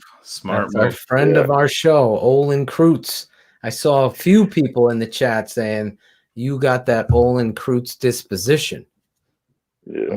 I'm gonna text him tomorrow and tell him to take care of my boy right here. Yeah, and I've only just recently started training there, and I'm really fortunate that he's welcomed me into his facility, and I've really enjoyed it so far. And hopefully, I can glean as much as possible from Olin, who's obviously massively successful at the center position in Chicago for a long time. Olin Krutz is a guy that I'm pushing to become the president of football operations in Chicago, but I don't want to get you in trouble, so I won't talk more about that. But I honestly, if I didn't even know that till this moment, so now I'm even more happy, because if you don't know how much I love Dieter because of his tape, forget about the fact that he's a class act. His story, this journey of football journey, is so improbable it could be a movie. It's that crazy that this kid with his buddy is watching a college football game, decides to pick it up, and you're that talented enough and that big of a human being to be able to move like he does. I don't think people understand 6 years NFL. Now he's lining up against Akeem Hicks, Bilal Nichols and company, and really has the disposition that I pray at night, because I want this team to be so successful, that I know how many times have I said it, and Dieter will have, promise you, Barlacimo, he will have TTNL swag. That is no doubt. I'll be making sure we get that out to him this week. But the There's no more important position, especially if you're running zone schemes, than the center position. Calling out the plays, calling out the fronts, how to block this up without the confusion. You have to have a certain personality to do it. And you got to be holding people accountable. And sometimes those tackles, they don't block or they don't give effort. Are you the type of guy that is willing to be the leader and get into people's grills and say, we got to do this? I mean, this is a team sport, and there's no more important position than center. Are you that kind of guy? Yeah, I mean, I think that I have to prove myself first once I get there. You know what I mean? I think that I'm a guy that tries to lead by example. First, I have to have my own house in order before I can tell other guys what to do. But that's what I envision for myself. Yeah. You know what I mean? I want to be that leader, that stalwart, the guy who leads from the front, and make sure that everyone not only knows who the idea is, but also knows that there's a certain expectation of effort and how you need to play every single day, no matter whether it's the first or the fourth quarter. Well, you're learning from the guy now that knows how to lead and set the bar of expectation. No nonsense. There's no in football. At the end of the day, it doesn't matter where you're drafted, where you went to school. It's what you do every single down that defines you. And when you say you're just scratching the surface of what you believe, that is literal in that sense. So I'm telling you, I'm speaking to you. I love offensive line. I've coached it. My father's the guru, offensive line. Watching your tape made my dad so happy because he believes that you can be something that you don't even know that you could be. And now, breaking news on this channel, Shayne, the best, I believe, a guy should be in the Hall of Fame, Olin Kreutz, is working with you as you transition to center and compete, because competition brings out the best in everybody. So Sam Mustipher better be on his and minding his P's and Q's, because you're fucking breathing down his neck. And I really believe in you. I'm so excited. I'm so excited for you because I really believe in you as a football player. And I put my name to people like that. So I saw a great question, Shayne. I hope I'm not cutting you off, from Adeptus. He wants to know, what kind of lifts are you doing? Are they giving you a special program, Hallis Hall? Are you doing Olympic lifts? Because I know you were a rugby player and your strength is very evident on tape. So what are you doing in regards to your training and lifting now? Yeah, I mean, like I said, I started training at Owen's facility, and we just started recently, and it's a program that's based on the West Side approach to lifting, which is a big powerlifting methodology that Louis Simmons out in Columbus, Ohio started. West Side Barbell is Jim's name, and he's trained countless guys who broke so many world records powerlifting, and a lot of guys have taken his philosophy and kind of tailored it to athletes, and that's what Olin does there. And we do that in addition to a lot of flexibility stuff. But yeah, we're just kind of now in the phase of ramping up towards getting the body ready, getting the joints ready for heavy load down the road. So we're not just going in there and trying to kill our bodies at this moment in time. But yeah, definitely weight's going to be moved a lot as we get closer to the season. But for now, we're just making sure the joints are ready, they're moving in the right way, and that all the tissues are ready to take on that load once we do expose it to it. Dieter, you said you returned back home. Now that's the first time you've been back since you've been in the NFL? Yeah. How did that was the first time. Now you get off the plane, you're Dieter Eiselen, Chicago Bear. You're a fucking rock star, man. That's got to be crazy. Yeah, it was definitely an interesting experience. Just seeing all my old friends again. I mean, they're all working their normal jobs back home, so it felt kind of strange seeing them and having this as my job, which I feel really grateful for. But it was it was really good to see my family and see all my friends, and I always just feel recharged when I do that. Just kind of remind myself of where I actually am from, because sometimes I feel like again, like I said before, I feel like I'm so busy with what I'm doing here that I'm just focusing on that the whole time. But it was good, but it was kind of a slight nightmare when I was coming back, because when President Biden was inaugurated, he enacted a travel ban on South Africa. And I was actually in South Africa when that happened, and my trip got cut short by a week, and I had to scramble to get back to the U.S., and it was a whole deal. So probably shitting your pants, right? Oh my God. Yeah. Jeez. I can't even imagine. So last time we talked to you, you had a girlfriend. Are we still with the same girl? Consistency? Look at you. Look at you. Yeah, 4.5 years strong. So. Did you take her back to South Africa with you? She has been, but not this most recent time, just because of COVID again. I think that COVID has impacted my life and everyone's life in so many ways, and I think that myself and everyone is just ready for it to be over, just so we can return to some sense of normalcy. But yeah, she came home. She had come home with me before, but not this most recent time. But I get to see her next week, which will be good. So nice. And she's in Connecticut now. Great state of Connecticut. Look at this Connecticut night tonight. I'm loving this. The CT representing. Listen, have you gone up? Obviously, you've gone up against Akeem Hicks. So talk to the fan about what was that experience like for you live, your first live rep on the NFL level, full pads. Obviously, I really appreciate you opening up the truth of, you know, how that could affect a young player scratching the surface, not having that. So when you finally are lined up, your hands in the dirt, and Akeem Hicks is over you, what was going on in your head, and what was that like? Well, I just remember seeing him and just he's thinking he's a big guy, a human being. Very. But yeah, I mean, he's a great player. Plays with great aggression and power. His bull rush is definitely a strength of his. I mean, you can definitely feel it when you're pass protecting against him, and you really need to resync your hips when you're going against him. Otherwise, you're going to go backwards. That's just physics. So.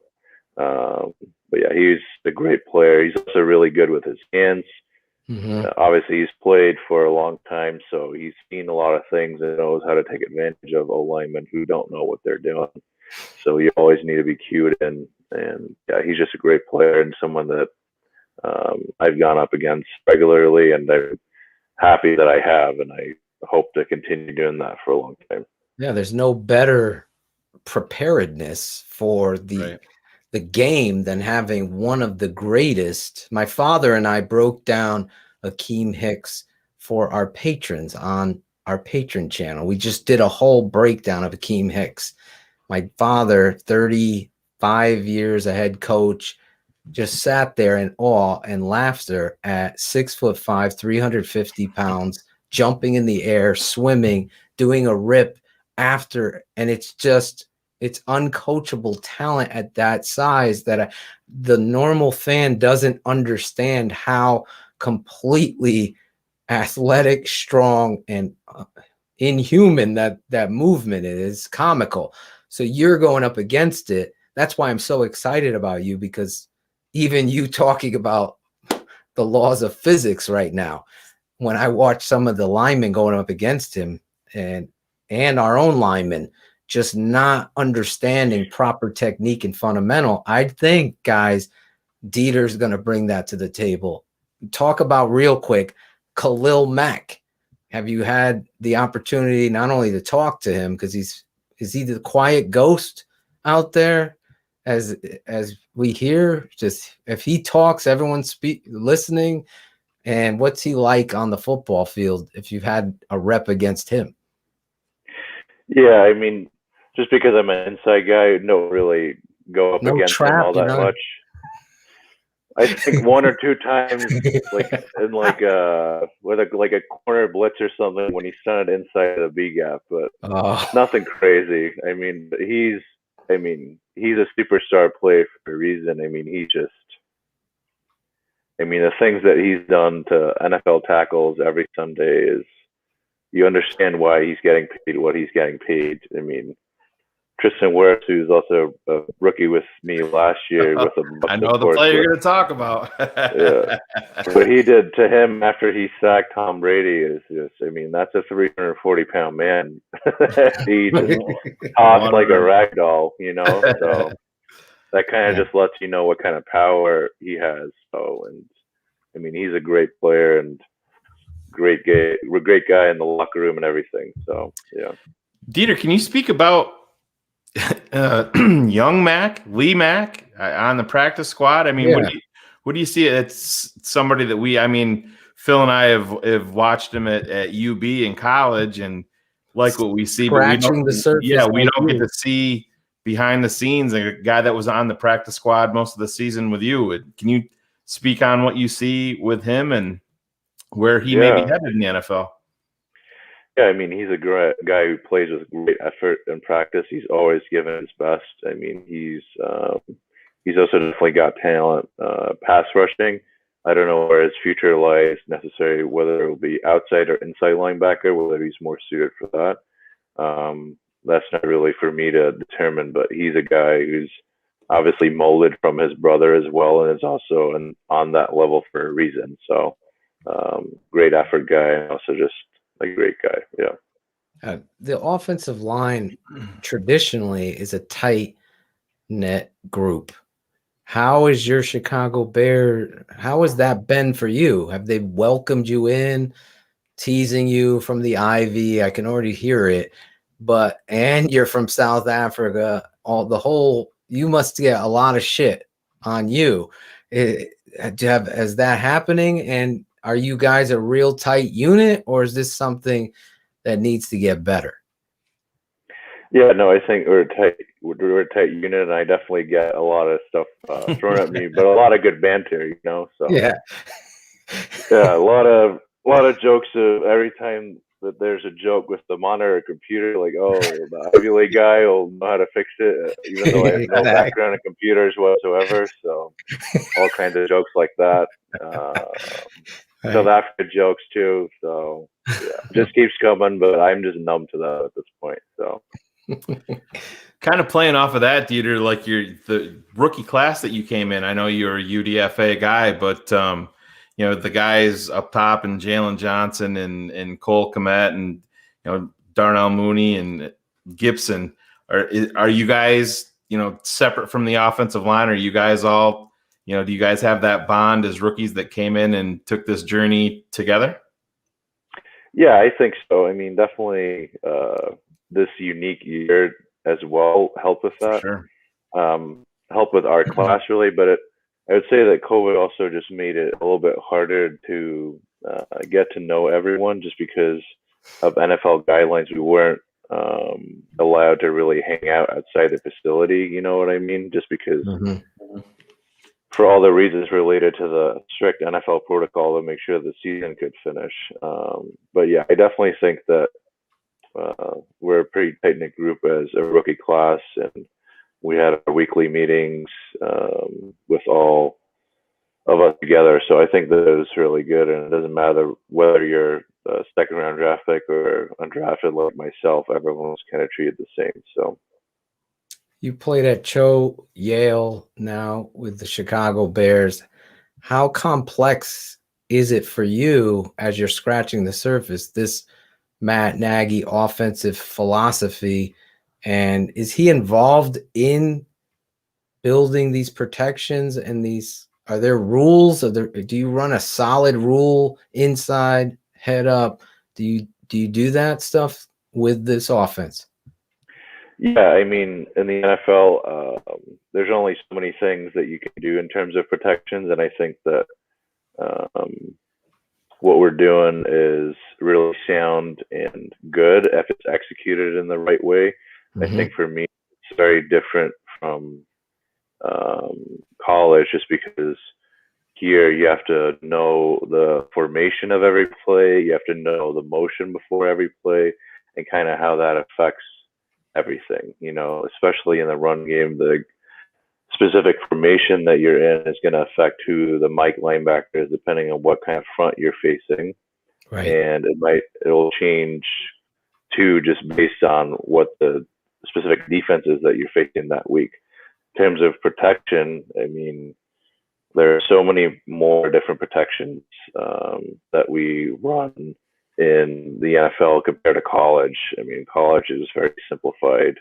In the NFL, you have so many things based off of those more complex runs off different formations, and then play actions off of those specific formations. You know what I mean? So you have to know everything. And I really enjoy that process a lot. And I feel like my knowledge of this offense has really increased a lot. And just my knowledge of opposing defenses as well has increased a lot, because they also can only do so much. There's only 11 guys on the field. There's only so many guys that you can bring without being a liability for yourself covering other guys. So, yeah, I really enjoyed it.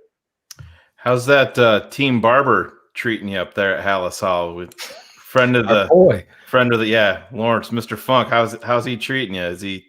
He's always fully booked when I'm there, so I've never had the opportunity What? to push him. So. We're gonna have to give him. We're changing this. We're gonna have to give him some grief. Come to North Haven, bro. I'll for you. Are you coming back to Connecticut anytime soon? We'll see. For now, not for now. I'm just focused on training and staying here and not getting COVID. So I hear that. We'll see. Well, Claudio, Lawrence is a friend of our show. So, Claudio, let's give Lawrence a call and get him at the top of the. Yeah, I will. I will text Lawrence and be like, you got to get Dieter in there. Yeah, Dieter's going. Hey, Dieter, I got a question for you. Is the Olin lineman camp, is that invite only, or can anybody go there? I don't know. You'll just have to ask him. Not you, Claude. No, I know. I'm just asking for a friend. Smoke weed every day. That's our barber. Yeah. That's our barber back there. Dieter, are you a Marvel fan or a DC fan? Because you're analytical on this. I don't know. I'd have to say, if I had to choose one, I'd probably pick Marvel. Yes, Yeah. Team Marvel. All right, it is the non-brags. Are we going with Xbox or PlayStation? I'm an Xbox guy. I always have been. Yeah. Oh my God, Do you Dieter, you had me at hello. Do you have the next gen? Have you been able to secure one yet? No, I'm still sticking to my one. We're gonna get Claudio on that. Yeah. Tell you, I got that Oculus. You tried that Oculus? I got VR the thing? Oculus too. Holy shit! Do I have a story about that? Yeah. Dieter, I got on this roller coaster on this Oculus, and it was a VR haunted glasses. one, the VR. Honestly, I started breaking out in a sweat. Yeah. I got so fucking nauseous that I thought I was having COVID. I was like, am I having COVID? Am I COVID? It was the fucking VR. I've never had my wife drive me. I'm letting her drive. I'm laying on. It got me so It lasted torn for a up. while? It lasted for about. See, that happened to me, but then once I 35 took it minutes. off, it went away. No, I was fucking toast. I was like, holy shit, this Oculus. Dieter, how about Biggie or Tupac? I have to go with Biggie. Yes, he's back. He's back. Biggie. Yes, he is Biggie. Yeah. He is Biggie. I'm so. Biggie could have been an lineman. Yeah, he could have been. Listen, Dieter, I don't know. He might have got dumped. He might have got dumped. Dude, the 100 crew is loving you, man. Oh, they're loving your God. attitude. They're Our loving your fans. honesty. They're all about you right now, man. We got people at 4 or 5 in the morning just to hear what you had to say tonight. I know Barlissimo's all the way out in England. He's a part of our network, breaking down the tape with me this Sunday. We'll be breaking down inside linebackers in the draft. Me, Shayne, and Berlissimo. On Saturday, me and my father will be taking a look at your teammates that you already talked about. Roquan Smith, the talent that he is. We'll be breaking down the inside backers to get you ready for the offseason and the draft. We got right here Dieter Eiselen, right? Eiselen, or is it Eiselen? All in Eiselen. Eiselen. Now, is that a German last name? Very German, yes. All So German. let me tell you this. Have you seen the movie on Netflix, Ghosts of War? No, I haven't. I should give it a watch, though. You got it. Holy shit. Claudio, everybody, this is with Dieter here, this is my Netflix moment of the week. We're going to have to do a song.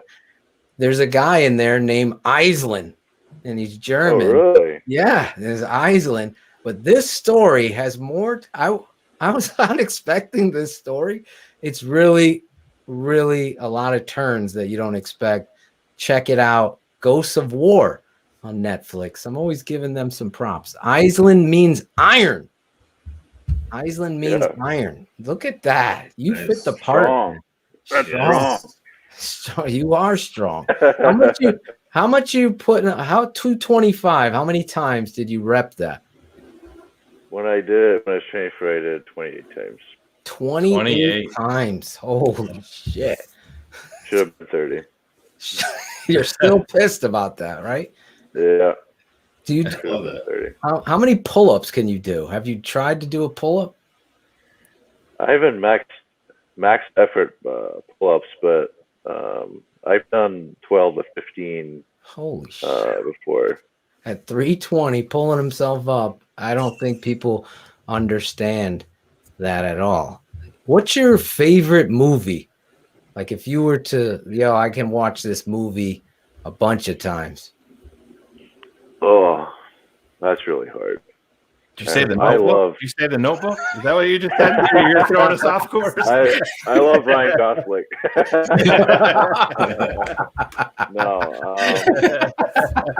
I don't know. That's a really hard question because I just love all kinds of movies. I love dramas. I love documentaries. I love everything. So I don't know. I'd have to think long and hard about that one. I think I really like Shawshank Redemption. I think that's a really good movie. Great movie.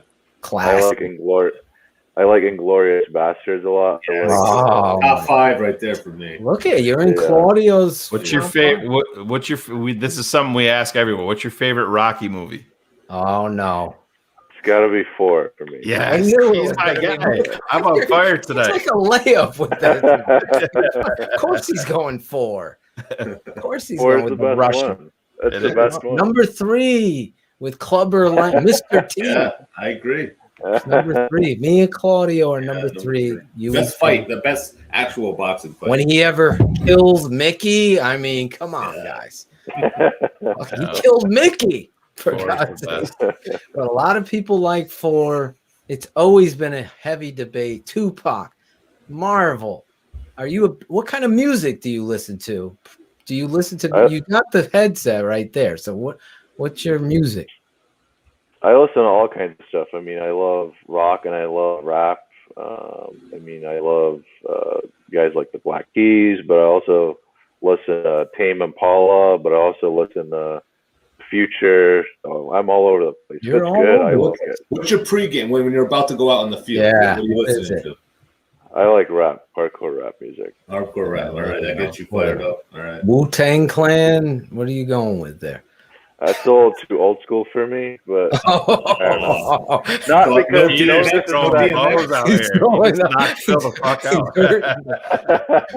no disrespect to the Clan, no disrespect to Wu-Tang, but Phil hates. I don't know. Phil hates Ryan Gosling too, so he's all fucked up. Peter. He's not with us at all.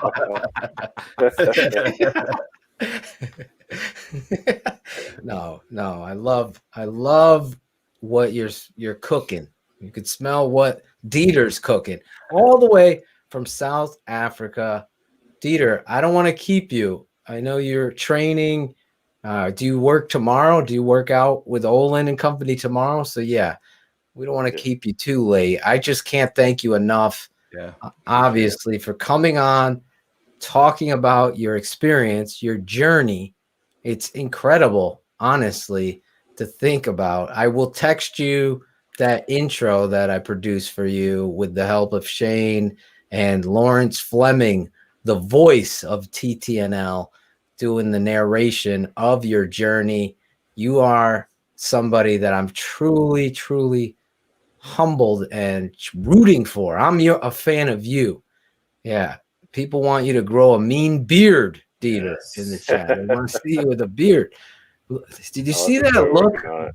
Let me pull out. I wish I could just pull the picture up where he's got the eye paint blacked out. You get prepared. Is that from your culture in South Africa? Is that something you guys did in rugby, or is that just your method of getting in that place? No, it was just here football, something that we did. I never know what eye black was until I came here. So, but I kind of just like the way it made me feel, just for the ritual of it. Kind of feels like you're preparing to go to war. So perfect. We got our swag guy, Alex Acevedo, in this. What size are you, Dieter? What are we getting? 3X, 2X? 2XL. 2XL. Yeah. Do you want a hoodie or do you want a long sleeve tee? Hoodie would be awesome. Whatever Dieter wants, Dieter gets. Once he picked he was back on track with Marvel. He lost me at Rocky 4. Oh, no, you're getting it, bro. Thank you so much for coming on. 100 crew, the fans, get those comments up. Team Dieter. Here's Team Dieter. Team Dieter, you are great. The hoodie is coming 2X. We will make sure we get that out to you. Just text me where you need me to send it to you, and we'll get that out to you by the end of this, or probably by the weekend, based on what's going on in this country. The mail. We got a mailman right here above me. It's like Brady Bunch. I'm like, where the fuck's my swag? See, I got my swag on. There you go. Dieter. Thank you so much. We said it all. Let everybody know. Go out there and fucking be you, like your coach says. Be that guy I see on tape at Yale. I really can't ever hype somebody up more than I have you, only because I really believe in what you're doing. And best of luck to you. And we'll be watching, and I'm praying there's preseason games, because I know that's where you're going to showcase to everybody, and all these fans all over the world, from Philippines and Brazil. They're all checking in. Netherlands, we got a freaking group of 20 in Pakistan that watch the show every week. It's unbelievable. Now they're all fans of you, man. All the best. God bless you. I know I'm giving you the long way out. I'm like on the Oscars. Shayne's like, wrap it up, Phil. Wrap it up. But I love this guy. I love you. Yeah, we appreciate it, man. Appreciate it. All the best. You guys having me on. I always enjoy it. Thank you so much. Actually, I got one favor. Fuck. How could I not? Can I get a station ID before you go? Just say, this is Dieter Eiselen of the Chicago Bears, and you're keeping it 100 on the Tape Never Lies network. Is that too much for you to remember on one shot? This is Dieter. Let's see if I can get it one shot. Do it like your boy Gosling. Well, now you can do get your acting chops. This is Dieter Eiselen with the Chicago Bears, and you're keeping 100 on the Tape Never Lies network. Perfect. Holy shit! That Yale education. Yale education. Come on, man. Yeah, that wasn't anything for him. Yale education fucking paid off. I don't know what you're. Joke's right down the road from my house, literally. Yeah, we'll be there this weekend. We'll be there this weekend with this guy. How you doing, Coach Phil? This is Angelo, the hype man from Wallingford, Connecticut. I'm ready when you are, buddy. I got one too, man. About 10 minutes ago. All right, Dieter.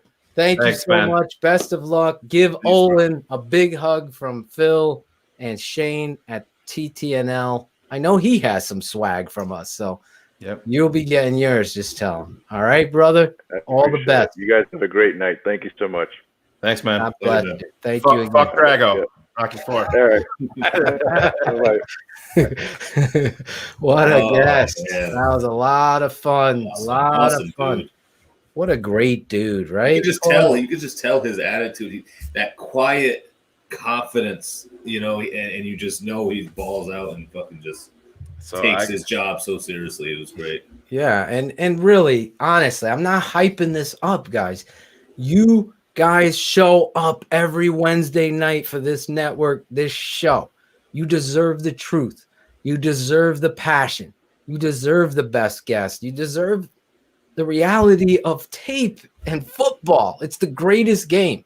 His story is amazing. That's just one piece. His story is amazing. But his fucking tape, his effort and toughness, tenacity, it's unmatched. I swear. I wish I had some of it pulled up that we could share. I wish we had a great producer. Wish we could have just asked him about Leno. Yeah, those of you in the chat wondering why. I don't want to get Dieter in trouble. I don't want to get him in trouble. You think I want to get him to lose an opportunity by calling out a certain walrus? I phrase those questions appropriately. You got it? You got son?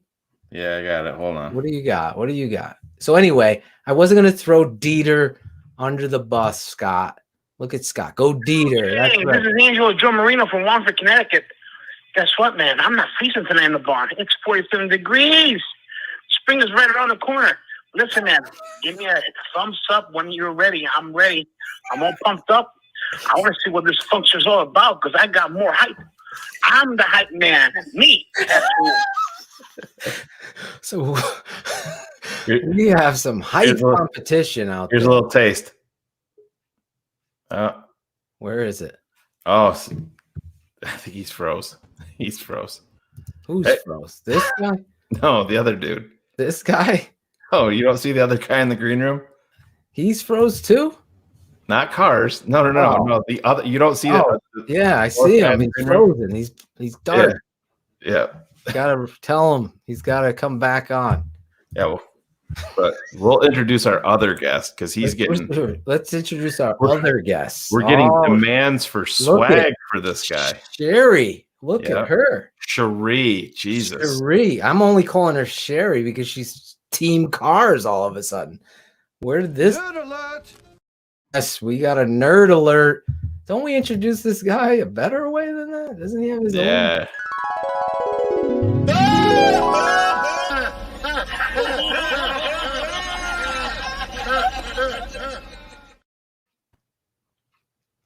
Where is he? Claudio, we lost our this is going super well right now. Really, we had two great guests, and now it's all falling apart. We have two great guests. Claudio got kicked off StreamYard. He can't come back in. Our producer's gone. In all honesty, this is a perfect segue.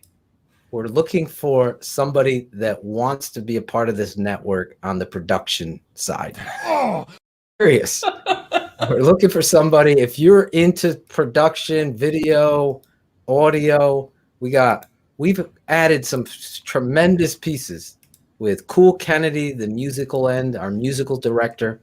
As you see when we go to Shoutouts tonight, he's writing song. We're writing more song. He did this song. We were ready for him. Angelo Marino from Wallingford, Connecticut. I don't know where he went. Cool Kennedy produced that. So we're waiting for him. And we also produced a bunch of other stuff, and we're looking for people that want to be a part of the show on the production end. I've got one resume or two resumes that have been sent in. There's people that want to replace Angelo as the hype man. There's people that want to replace Claudio. You can. You can't replace Angelo, but you can replace Claudio. I think that's very, very. Oh. Angelo's in the background. Look at him. Are you frozen? He's talking. He's talking to somebody. I don't know if he's got the sparklers going off out there. This show is like no other show. You have breaking news. The Tape Never Lies Network. Breaking News.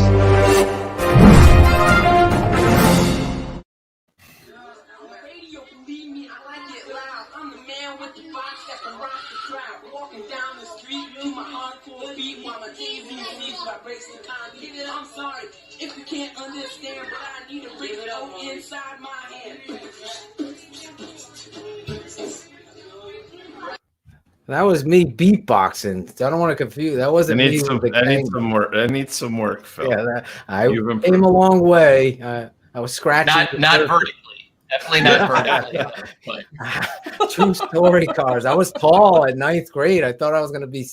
We were praying that I was going to be 6'1". I stopped. You just have to. Angelo, can you hear us? Yes, I can. This is the greatest.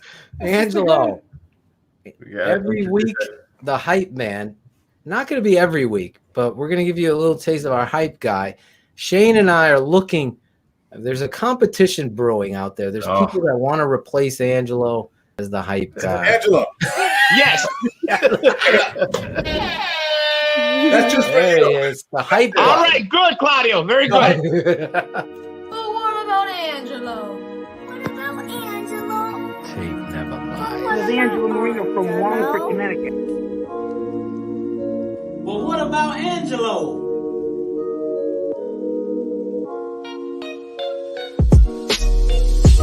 What about Angelo? But what about Angelo? What about But what about Angelo? This is Angelo Marino from Wallingford, Connecticut. What about Angelo? But what about Angelo? But what about Angelo? But what about Angelo? What about Angelo? What about What about Angelo? What about Angelo? But what about Angelo? What about Angelo? But what about Angelo, eh? What about Angelo? Thanks. What about Angelo? But what about Angelo? What about Angelo? This is Angelo Marino from Wallingford, Connecticut. But what about Angelo? But what about Angelo? Pero, ¿qué pasó con Angelo? Hey, you see Angelo Joe Marino? This is Angelo Marino from Wallingford, Look all over Connecticut. for him.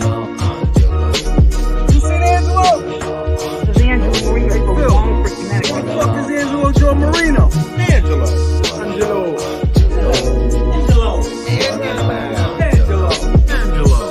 What about Angelo. Angelo. Angelo. Angelo? What about Angelo?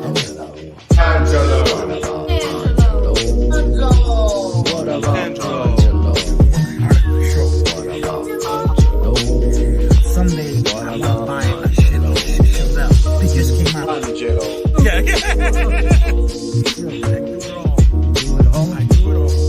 Couple bears, huh?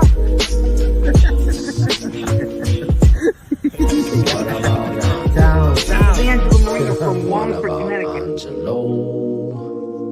Angelo Marino from Wallingford, Connecticut. That's right, ladies and gentlemen. But what about Angelo? That's what we Good, do. man. That's good. There he is. Thank you so much. I love everybody. Angelo, you need to be closer to your You gotta bring video it closer source. to the video. Wait a minute. I want to. She's my bodyguard, my female bodyguard, Angelina Jolie. She got a little jealous. She wants some of the action. We're gonna be a little bit here, and then I'm gonna bring you guys close. This is a family show. Please don't do any sort of action with Angelina Jolie. Okay, I want to be careful. What's that shirt you got on? You got some swag, Yes, it's a beautiful shirt. Phil gave it to me, and I'm so happy. Now I really feel I'm part of the TTNL family, boys. What's on the back of it? On the back of it, let me see. I don't see anything. That's nice. Nothing there, but we can put something on. There he is. Angelo Marino. Joe Marino. Angelo. That's right. Joe Marino. Claudio's having troubles. There you might have another job being producer of this show. Oh my God. I know it's been crazy. Out of nowhere. Angelo, what's up, buddy? Where is he? I can't. We're live. So We're live. far I don't know away. if We're anybody live. knows this right now, but this Angelo, is actually live. turn your phone sideways. Come closer, so we can talk to you. This is supposed to be your hype. There you go. Funkster Jones didn't fuck up like this. What's the smoke coming from? Angelina Jolie. Yeah, that's. Yeah. There he is. Can you hear us now, Angelo? Yes, sir. Yes, I can. Right now, Angelo, you've did taken. you get fired for talking to Phil for about 2 hours out in the parking lot? No. I think he's can't hear us tonight. Yeah, I can. I can hear you. We gotta get you some headsets so you can. I gotta invest in some more equipment here, guys. Yeah, I would guess so. If you, there's the Funkster Jones is breathing down your neck, according to sources. Well, let me tell you something. I'm not taking anything up with that guy. I'm better than that guy. I got more heart. More hype. I got more blood and orange running through my veins than that hipster. Okay. Do you have hype for the show? No. Yes. No. Yes. Angelo, Yes, I do. Funkster Jones was on earlier, and he did 4 push-ups. You think you can do 5? I can do 5, yeah. Prove it. Let's go. Let me see. Can you do it now? Where am I going to put? Okay. Put Let the me find camera. out a Put it on the picture. ground. Like put it on the ground. Let's see how much hype he brings to this job. Oh yeah, we got perfect angle. Now get over there. There. You guys see me? No. Face. Put your. We got No. One. Those are real. I'm 2. concerned about the look of this barn. I'm not gonna lie. 3. Keep 4. going. Don't give up. 5. Let's get to All 11. right, we got Go to it. 11. We got it. Look at this guy. Shane, Seven, I don't know, Shane. Keep it going. 9, 10. You need doing more. 24. Can't do no more. I hope he doesn't have his knees on the ground. Anyway, our hype guy, Angelo Joe Marino, is proving each and every week. We're working with him. He's got bodies in his barn, probably. Most likely, yeah. Great interview tonight. Eiselen, Tyler Coyle. Angelo's working on his job of getting the promos out for the show. So not every week, but when we have Angelo, that's going to be his introduction to come on the show. I just want to thank all those 100 crew people who took the time out and said, "What about Angelo?" And the story behind I want to thank him too, Phil. Thank you so much, guys. There you go. Angelo, when was the last time you did that many push-ups? I haven't done any exercise within a year and a half. We can hear you breathing. How many cigarettes do you smoke a day, Angelo? I smoke half a pack. So that means in real words, that means you actually smoke an entire pack, right? I think so. Yeah, I do. I gotta quit it out. I gotta cut it out. There you go. He's stealing your stuff. Listen, real quick, the true story. Real quick. So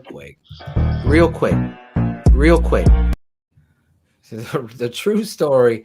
What about Angelo? Is this? Okay, when I've said it, and now all these people are saying it.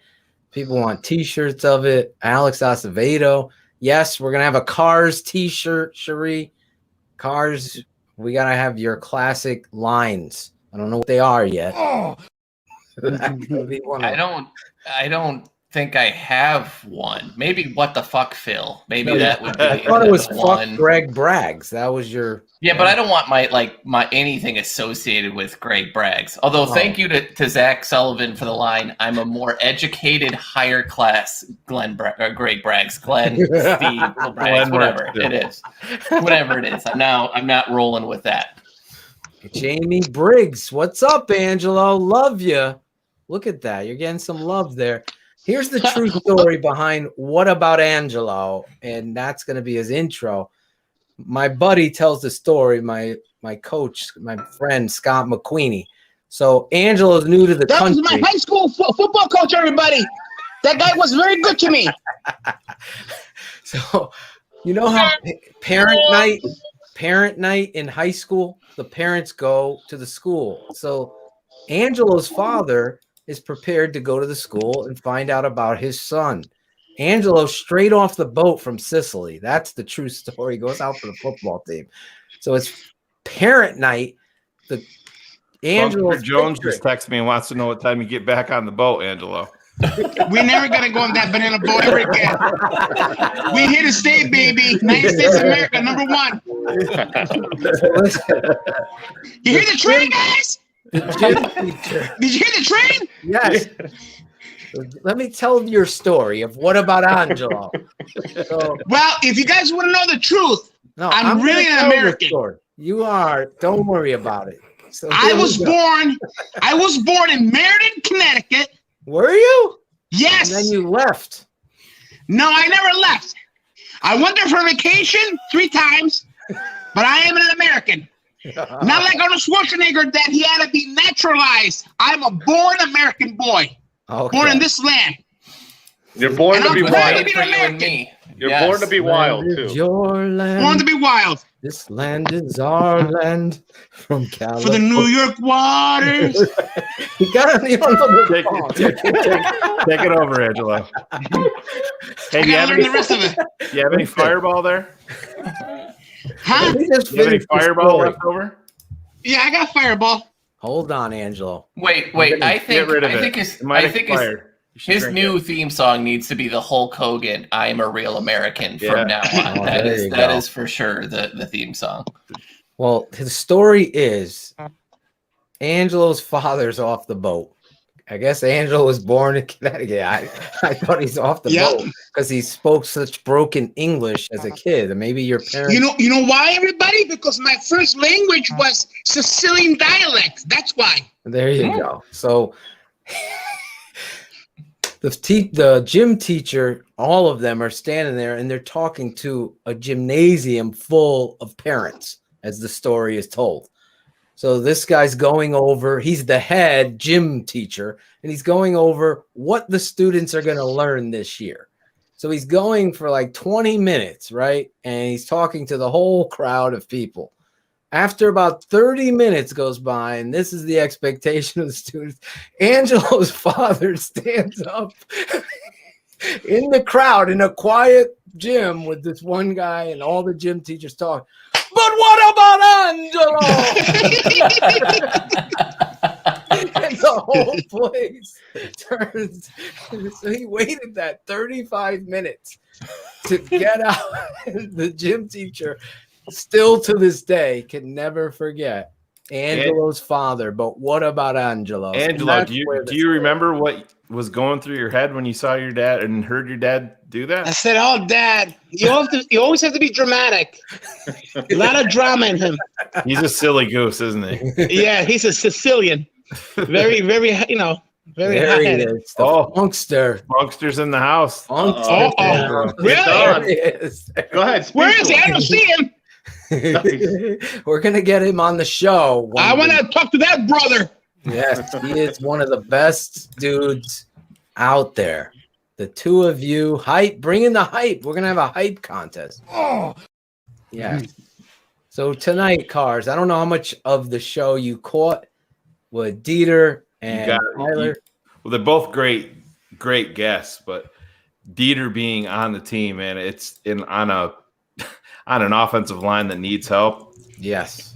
Cars, this dude is. I texted you, telling you how good he was on this interview. This kid is locked in and ready to destroy. Mm-hmm. I mean, I think he's ready to make an impact. And they're working him out. They're making him a center, 6'4", 320.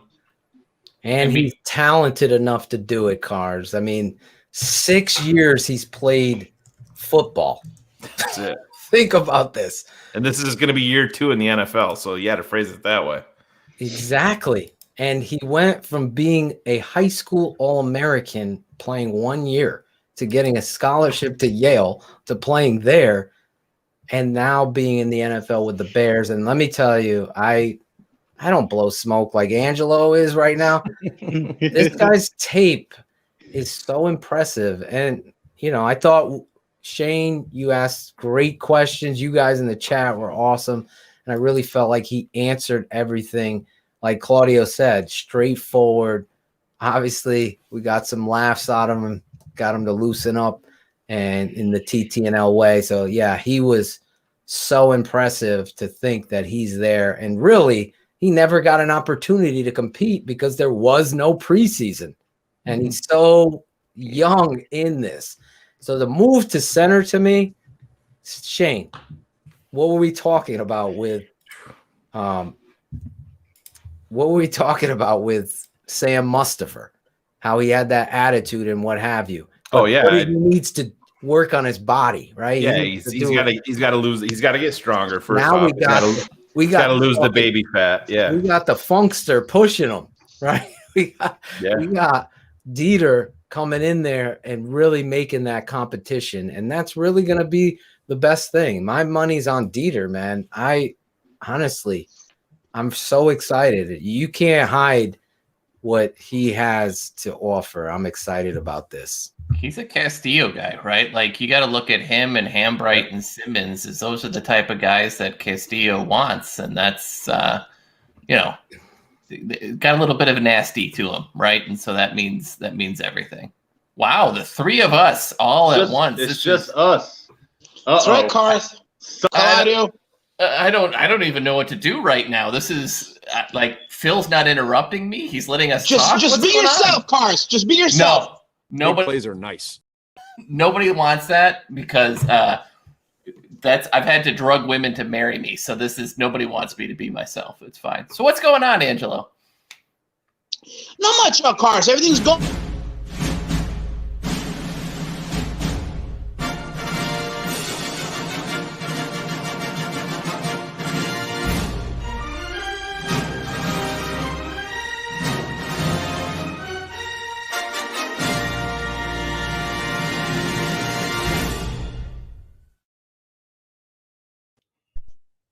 What's up? Hello, Shayne. How are you? Hi, hello. Cars. What's going on? What's going on, man? I have no idea. I think these guys are just being ridiculous right now.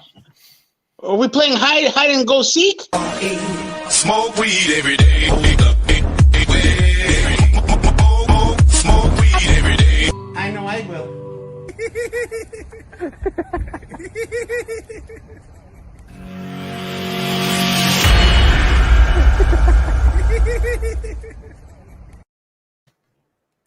I mean, this is as professional of an outfit as you get, right? We take this work very seriously, obviously. I don't know. There we are. Yeah. StreamYard. Everybody was doing hide and go seek here, huh? StreamYard, yeah. StreamYard is kicking us off left and right. I don't know what's going on here. Oh boy. There were some great moments there of you and Angelo. I thought maybe behind the scenes with Cars and Angelo.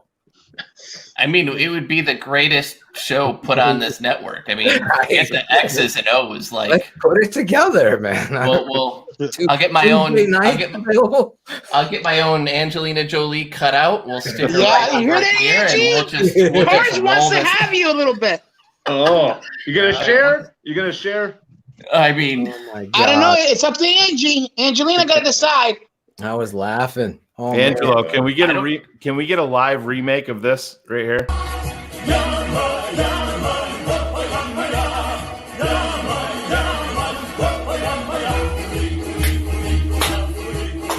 The king never lies, ladies and gentlemen. We love you.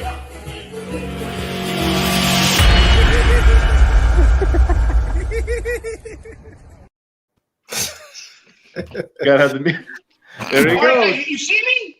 Yeah. We see the silhouette of a man. Yeah, you look like an angel. All right, see if you can see my legs. Angelo. Oh, yeah. There he is. Jesus, Nice. don't. Andy Spencer, you're his hero. You're his hero. Angelo's Jones, awesome getting a lot of. show. Angelo's getting a lot of cardio tonight. He's getting cardio. Funkster Jones is giving you props, Angelo. Really? Yeah, he's giving you. Well, thank you, Funkster.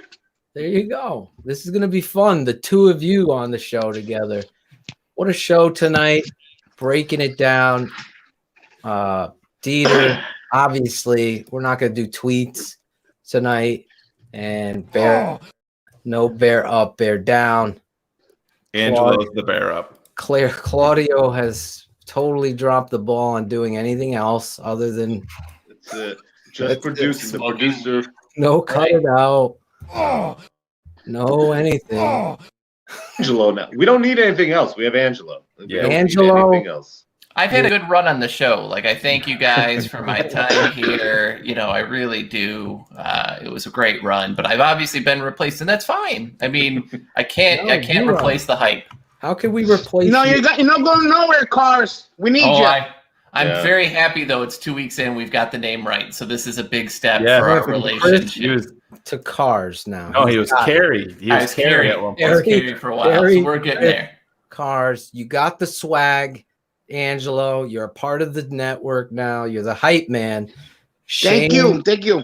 Shayne, Claudio, Acevedo, Chris Sandlin. We're gonna have a big meeting this week with you and everybody, or in the next 2 weeks. I don't know exactly when, but we're gonna have a big meeting with everybody on the network. I was being serious. If you really want to be a part production or doing that stuff, I'm looking for somebody that wants to be maybe you're going to school for this. You're at a college and you want that. That's what we're looking for. If you're very serious, I don't want anybody that's half-ass. You got to be all in or nothing. That's what I'm looking for. So, Angelo, you got work to do. Yes. Here's your critique. I'm keeping it 100 with you. Shayne asked you to do something. A snow angel. You didn't fucking do it. Yeah. You had 4 or 5 days. You dropped the ball. No Shayne, matter I what. apologize. I had a lot of things going on, but I will never disappoint you again, Mr. Smart Man. I also I haven't got my Shayne the video. brain. I haven't received my video of you spearing your cousin We're either. the blind side. You want me to be Joe Pesci? I can do that easily, okay? I'm gonna swear him all the way down to hell. We need video of you playing catch with your cousin, but when you throw the ball up in there, just throw it up super high, and when he's not looking, I need you to fucking spear him. Gotta spear him. All right, tackle him from behind. Then you turn to the camera and you're like, "The tape never lies." You know what, guys? Listen to me. I think he's probably listening with his friend Peter. That's all right. You surprise him. All right. All right, I'm gonna surprise him then, just like Goldberg in the WWF. Yeah. Have you seen the new Rock show, Young Rock? No, not yet. No. Excellent. What's your favorite Rocky, Angelo? My favorite Rocky is when Mickey dies. Yes. Rocky 3. That's how he defines it. Holy Jesus, did this take a turn? Good God. All right. Did you ever go back and listen to that, Angelo? When he dies, he says something in Italian. No, I haven't, Shayne, but I'm gonna make note of it and I'm gonna listen to it. That's 0 for 3, Angelo. Angelo. These plays are nice. They're good.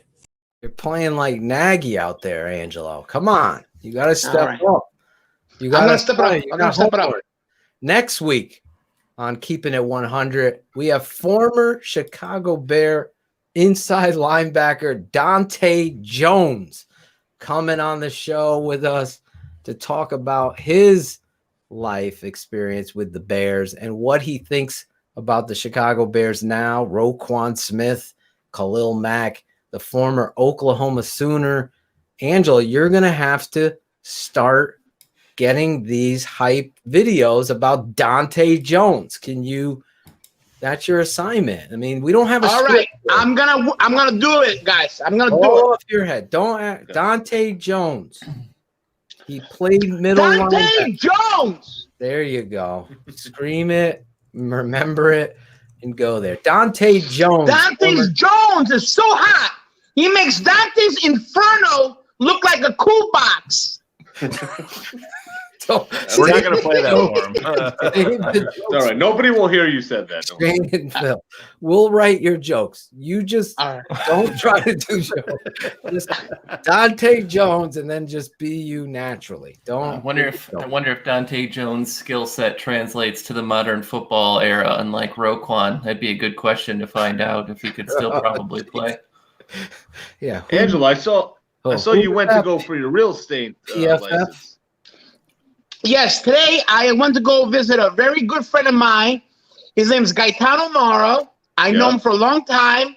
When I used to go dance on the dance floors of New Haven, all over the place. I was known as the king of our bar because I danced with every woman in the bar, and never anybody ever touched me. I got away with it. I got away with it. You mean you got away with it because they let you do it? Is that what you're saying? They let me do what I had to do. But no one touched you, though. But no one touched you. Were you a bouncer at one point? Is that true at a strip club, or is that a rumor? What? You a Wait, keep that face real quick while I grab my phone. Do that again. At a strip club. Is that a true story? Did I been at a strip club? No, bouncer. You work at one. Were you working there? No, that was and I never worked there. No. Okay. Actually, my cousin did a long time ago in on Queen Street. What's it called? Hollywood? I don't know. In where? Yeah. Queen Street. That's New Haven, you mean? New In Haven? Southington. Oh, Southington. Yeah. I don't know, buddy. I don't frequent the strip clubs. Although I did go with you one time, way back. Yes. I heard about that. Yeah. Angelo. But what about Angelo? I have no idea what's happened in the last 15 minutes. I have no idea. It's pure bliss. Pure bliss. Pure bliss. Yes. Pure bliss. Angelo, the hype man, Marino, coming on, ending the show. Cars, we shouted you out in the beginning of the show. All of us for factually. Now it's becoming convenience for everybody in Chicago and on national television talking about Mac Jones being the guy for the Chicago Bears and yada, yada, yada.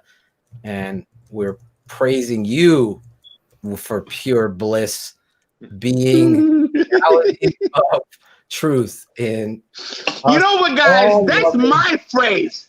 Pure bliss. Yeah. Remember, it came from Angelo? Yeah. Joe Marino. Remember that, guys. Angelo, you gotta, that's why we're saying it. Angelo, you gotta speak up. All right. You gotta speak up. You sound a little muffled. We can't hear you. No, I had a little bit of phlegm. I'm okay now. Did you swallow it or did you spit it out? No, it was a little itty bitty one. That's all. Don't worry, I'll come back up to say hello later on. Don't worry. Pure bliss. Angelo Joe Marino. Angelo Marino from Wallingford, Connecticut. I'm on the show. Keeping it 100.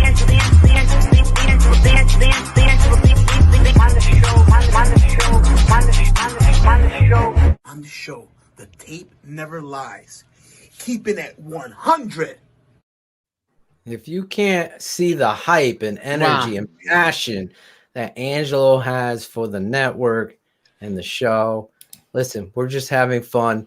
That's what this world is full of, negativity and just drama. Life is too short, guys. If you don't have any fun, man, you might as well call yourself dead. You got the right attitude. That's the truth. That's why you're our hype guy. And nobody. Nobody gonna take it away from me. You understand? Not even the fuckster. Because let me tell you something. Let me show you what I have here. I have a Zelda sword. A Zelda. I bought it in the mall, Marina Mall, from Four Seasons. You mean Link? I swear on the souls of my grandchildren.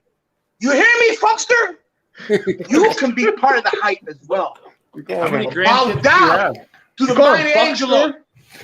It's a real sword that he's doing. Zelda sword. Zelda. Here's your challenge now with your Zelda sword. I saw our friend Lemuel Stinson. See it, guys?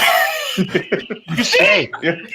You need some better lighting there, man. But yeah, we see I it. bet you can't cut Angelina Jolie in half with that. What the? He would never do that. Oh, Jesus. Jesus Christ. Remember, I'm the hype man. Me. The hype man. Angelo Joe Marino. I don't know what's going on over there. What is? Oh my God, this is amazing. He's gonna put a hole in his blow up doll. The new prop bet every week is what the hell is he going to bring on the show? That is the news. Like, who would have had? He's going to have the Legend of Zelda sword. Like, this is going to be the new prop bet. We'll throw up a couple options and we'll just see what plays. This sums it up right here. How much did that? How much did he drop on that sword? Real talk. I have no idea. What is happening? We have no idea. Angelo Joe Marino had a Zelda sword. Angelo, how much did that sword cost you? Real talk. I forgot. It was a pretty penny. I think 140. So it's at least triple that, correct? No, maybe it was 200. Maybe it was 200. But it was well worth it. You never know. When you have to use it, guys. We live in bad times. Angelo, are you excited about that He-Man sign that you're going to come look at? Claudio, I've been thinking about it when I drive. When I walk around, I can't wait to see it and hold it up in the air. It's a beautiful piece. You're coming across a little I'm gonna love it. again. I'm gonna take it and I'm gonna hang it in my room. There you go. This week, Claudio is going to Friday. Angelo's going to sit in the barber chair, get his hair cut. Claudio's going to film it all.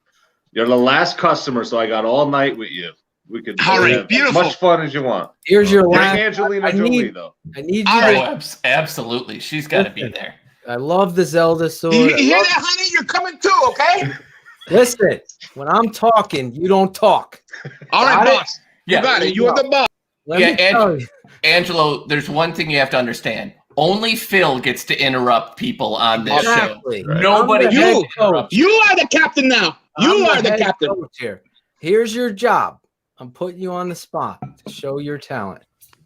Okay? I'm not having you slice capicola with your sword or the Zelda or not. I want to see you. Lemuel Stinson's in the chat tonight. I want you to say, "What up, Lemuel Stinson, friend of the Tape Never Lies Network." Can you do All right, that? well, tell me when to say it. I'm gonna put you right now. Ready? 3, 2, 1. Let's see if he gets it. What up, Mule Stetson? No. My name's Angelo Joe Marino, and it is an honor to say your name. Lemuel. Lemuel. You said part of his name. You said part of his name. Lemuel. The mule. No, Lemuel. Oh, Lemuel. I thought the mule's the animal, you know? Yeah. Lemuel. Stinson. What up, Lemuel Stinson? What up, Lemuel Stetson? No.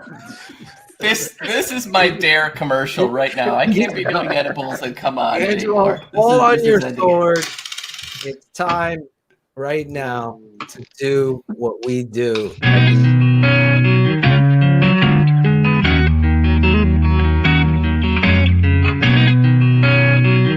Shout out Tape Never Lies. Shout out. I know you hear me, baby. Shout out. I know you see me, baby. Shout out. We gotta holler at you. Keep it 100 crew. We gotta show love too.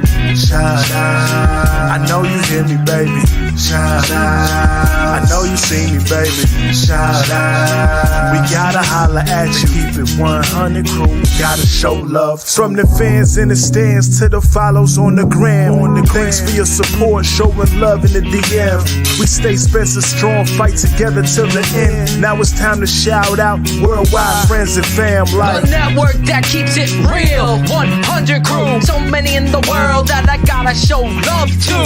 For some this part, see the show is at its end. But for me it's so important to thank the charter members and the fans. Built the network, speak the truth through the tape. Never run around the truth, no narratives we create. Set them straight, no bubble screen on 4th and 8. Claudio Shayne getting nervous, cause keeping them up too late. That's it, no more to say that get the shot out vital. But hurry up, cause the postman's getting homicidal. Shout out, I know you hear me, baby. Shout out, I know you see me, baby. Shout out, we gotta holler at you. Keep it 100 crew, we gotta show love too. Shout out, I know you hear me, baby. Shout out, I know you see me, baby. Shout out, we gotta holler at you. Keep it 100 crew, we gotta show love too. The network that keeps it real. Stress is strong. Claudio's favorite part of that.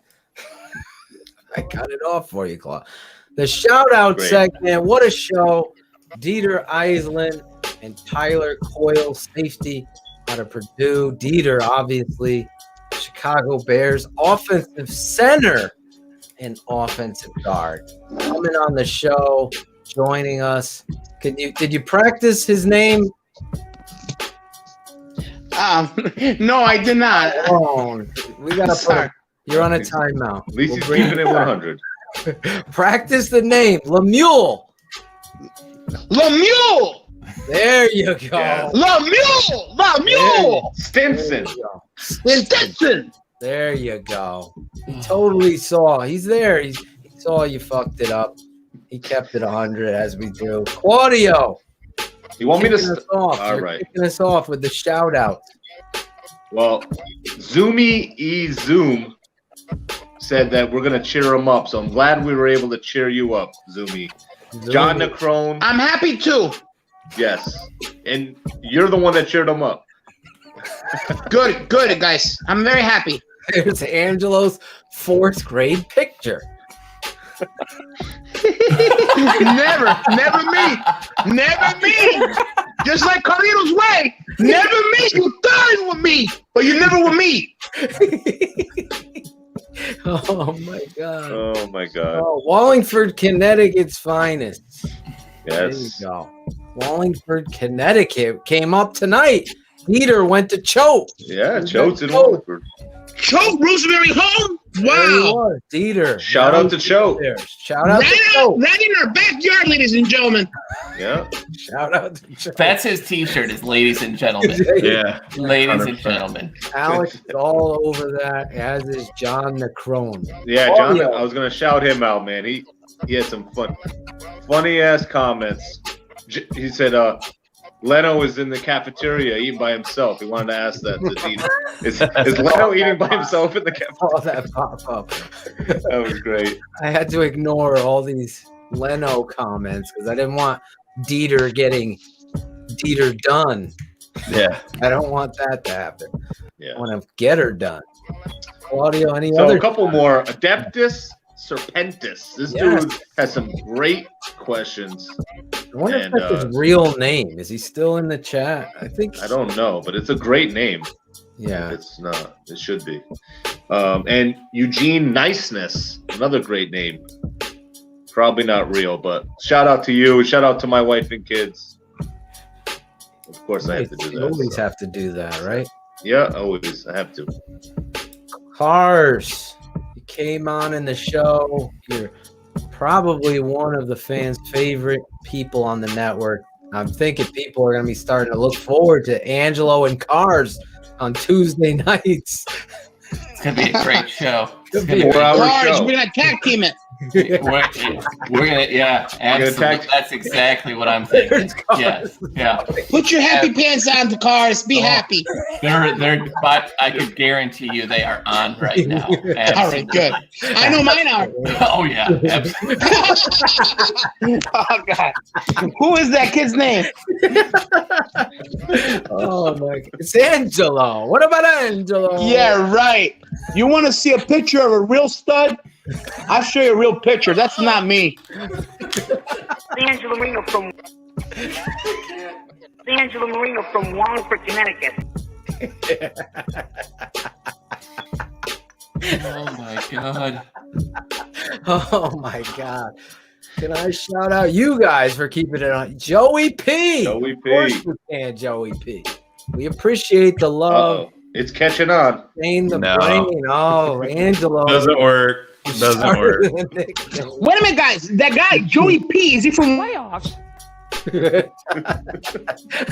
Is Joey P from Wallingford, guys? Because that guy might be Joey Puciano. Puciano? It could be. No.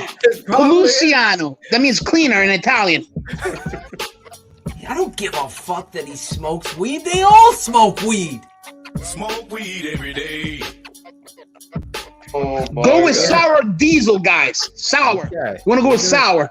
Oh, see, that was Freddie in the chat. I used to smoke it in Washington Heights in New York when I used to live there. Freddie's in the chat. Freddie in the chat, Angelo. Freddie's asking about Come on, New York brothers! Nerd alert! Sour! Smoke sour, it's the best! Smoke sour, all right. Yeah. You interrupted Cars shout-outs. I can't.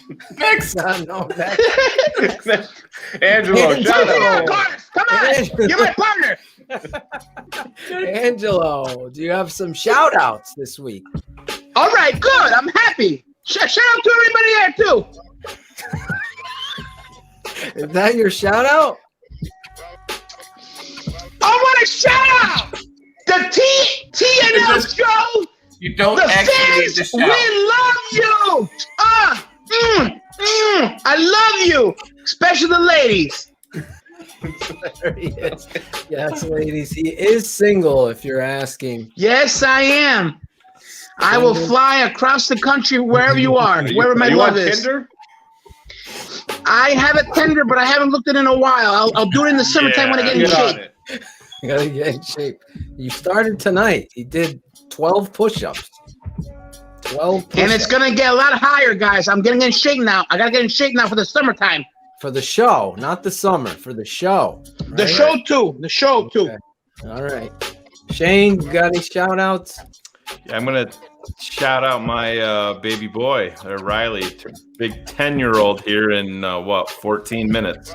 Nice. So, Wow! Happy birthday, Riley! Yep. Yes, that's awesome. So did a little birthday thing tomorrow. Got to see my daughter today on the ultrasound. So it was a good family day all the way around. So that is beautiful, Shayne. Very beautiful. Yeah, thank you, Angela. I can't wait until I'm a father. A father, having a family. It's what everything is about in life, ladies and gentlemen. Having a family. Right. How many kids do You you know want to who have? knows that? My coach, Scott McQueenie. Shout out to my coach, Scott McQueenie. You know, family's number one. There you go. You're fired up tonight. Look at I know you. we call them shout outs, but we don't need to actually shout. Yeah. That's the You know thing. Like Real quick. You don't have to shout. Real quick. Shayne, great stuff. Honestly, I want to shout out our two guests and wrap this up. Dieter Eiselen, Chicago Bear, pulling for that guy. What a great interview. If you didn't catch it, obviously this will be up on the channel, on Shy City Sports, YouTube, our YouTube. We're all over the place now. Very excited, as Angelo would say, about what we're doing here at the network. I want to thank Tyler Coyle, safety for Purdue, going into the NFL draft. Just two great interviews talking about football and the journey, as well as going back to the Chicago Bears. I want to thank you guys tonight for Claudio producing, everybody being a part of this show, you guys in the chat. And I really want to end this by thanking everybody that was a part of the What About Angelo segment. Thank you, everybody who shout out to Angelo Marino. I want to shout out to everybody. I love everybody. Thank you. All right, you had your turn. Alex Acevedo, Chris, and Heather Sam. I love you, Alex. Riley Marsall, who's about to be 10. Yep. I thought he did such a tremendous job with his acting in that. Tate and Devin, my sons. I want to shout them out. Thank you, Riley Tate was and Devin. Riley was great. Notice you didn't see Cars in that video. I know what happened. Cars. They never show. The Cars family didn't show. Cars, you can't be shy here, my friend. You gotta be open. Open it up. Open it up, Cars. Open that beautiful hood of yours. I don't know what. Yes. What I'm opening. Everybody, my boy Gary Williams in there, Will Mookie Hill. Trying to think of everyone off the top of my head. I should have written this down. Coach Rob Marone was in there. Oh my God! That is another one of my favorites. Thank you, Rob Marone. He's still talking. He's still yelling. God Oh, I love Angelo. Oh man, we're gonna have fun. Joe, John McCrone, you see him at the end. My people, the Lambrights, Perry and his wife, both jumping in. Claudio Abreu from Canada with the What About Angelo? You want to know if you got your swag, Claudio? No, I didn't get it yet. No, still didn't get it, huh? No. Oh my God. That's I got mine. Angelo's wearing his. Look at him. Who else? Chris Jackal made an appearance in the What About Angelo. Wow. Everybody that went out of their way to do that. I appreciate just a fantastic show, like you said. Trying to think of anybody else off the top of my head that I missed in the What About Angelo. I apologize in advance as we wrap up this show. Angelo, you got some work to do this week to prepare, get people hyped for Dante Jones next Wednesday night.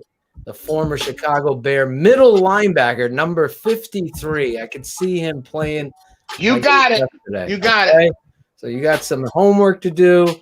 Hopefully we get some great stuff. This weekend, however, X's with the O's will be breaking down the inside linebacker position on the Chicago Bears. Roquan Smith, Danny Trevathan, Josh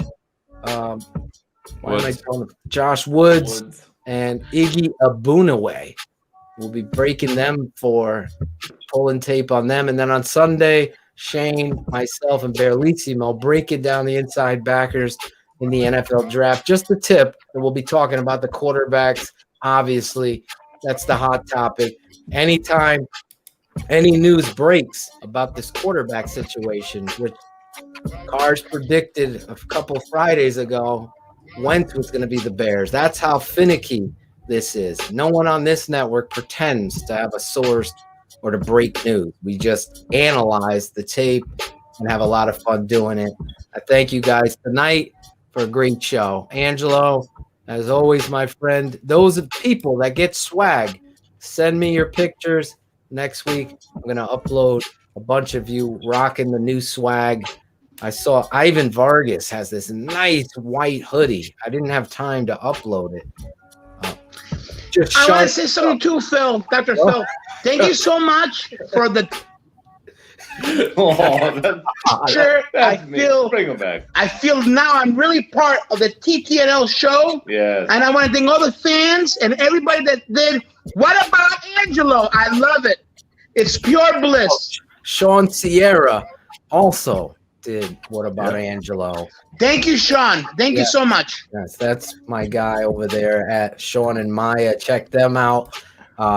Angelo, to close things out. Yes. Can you get up, go over to Angelina and dance with her and sing to her in Italian to close the show out? Angelo. I don't know how to sing. I still got to learn how to sing. Dr. Phil's going to teach me, hopefully. But, all right, but keep it PG, all right? I'm going to kiss her now. Lavana. No, keep it PG, I said. Huh? Keep it PG. Don't get all frisky. All right. Just dance with her. And I'm going to say, I'm going to sing a little bit of a song that I know. It's called Volare. Whoa. Candare. Oh. I want Pinto di Blue. I don't know how to sing the whole song. I gotta learn. Well, there you go. Angelo, how many times has that cutout been in your bed? Real talk. It's been in my room for many years. Then I put her in the basement, and then she was complaining. I put her in the basement. She said, "Put me somewhere I can breathe," and I put her in the barn. But I'm gonna take her everywhere this summer. You know, she's been a good girl, a nice bodyguard, and I love her. I love Angelina Jolie. If she doesn't push the lotion on her skin, does she get the hose again? I'm just curious. Oh. I'll take care of the lotion for her. She's very stiff. After Brad Pitt left her, she got very stiff. I gotta shout It's out. okay, honey. Levon- I'm here for you now. Levon D. Lane the third. He's also in there and he turns on the computer and he's like, "What about Angelo?" That was just a great part. These little nuggets. I don't want to forget any. Wes Wildgosh from Wallingford. Wesley Wilgosh. Yes. He was also in there. We finally found Lee what. And Cameron Beige. I'm looking at Wes, you're stars. good. We got to do stars of the chat next week, Claudio. Stars of the chat. We got to give Claudio Wesley? a job. That's a good idea, Phil. Stars of the chat. We Mr. have finally- Fugly, Heidi, Andy, Mandy. Ooh. Stars of the chat next week. I want the number one in the chat. I'm gonna buy whoever the number one chat star is next week, Claudio. Yeah. I'll have to give it to Adeptus Serpentis a this week. TTNL t-shirt next week. The chat is on fire tonight. Anyway, let's leave you with What About Angelo one last time to close out the show. Angelo, Joe Marino, or Angelo Submarino. Number 72. Submarino. That's gonna be My coach, Scott McQueenie, naming that, and it was Angelo. Yes. That's just there he is. The hype. All right, good, Claudio. Very good. But what about Angelo? What about Angelo? Tape never lies. This is Angelo Marino from Wallingford, Connecticut. But what about Angelo?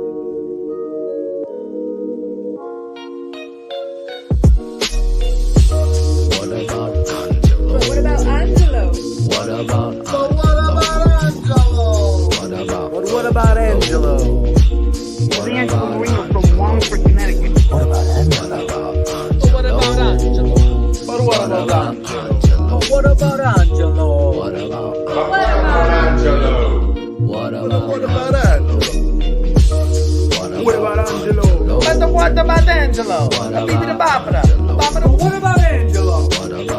But what about Angelo, eh? What about Angelo? Thank you. What about Angelo? But what about Angelo? What about Angelo? This is Angelo Marino from Wallingford, Connecticut. But what about Angelo? But what about Angelo? Pero, ¿qué pasó con Angelo? Hey, you see Angelo Joe This Marino? is Angelo Marino from I'm Wallingford, gonna blow him Connecticut. over for him. You see Angelo? This is Angelo Marino from Wallingford, Connecticut. What the fuck is Angelo Joe Marino? Angelo. Angelo.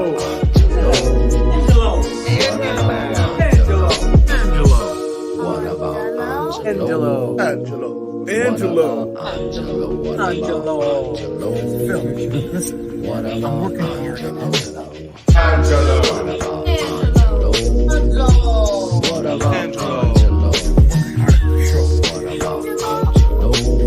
Someday I want to buy a shit Chevelle. It just came out. Yeah.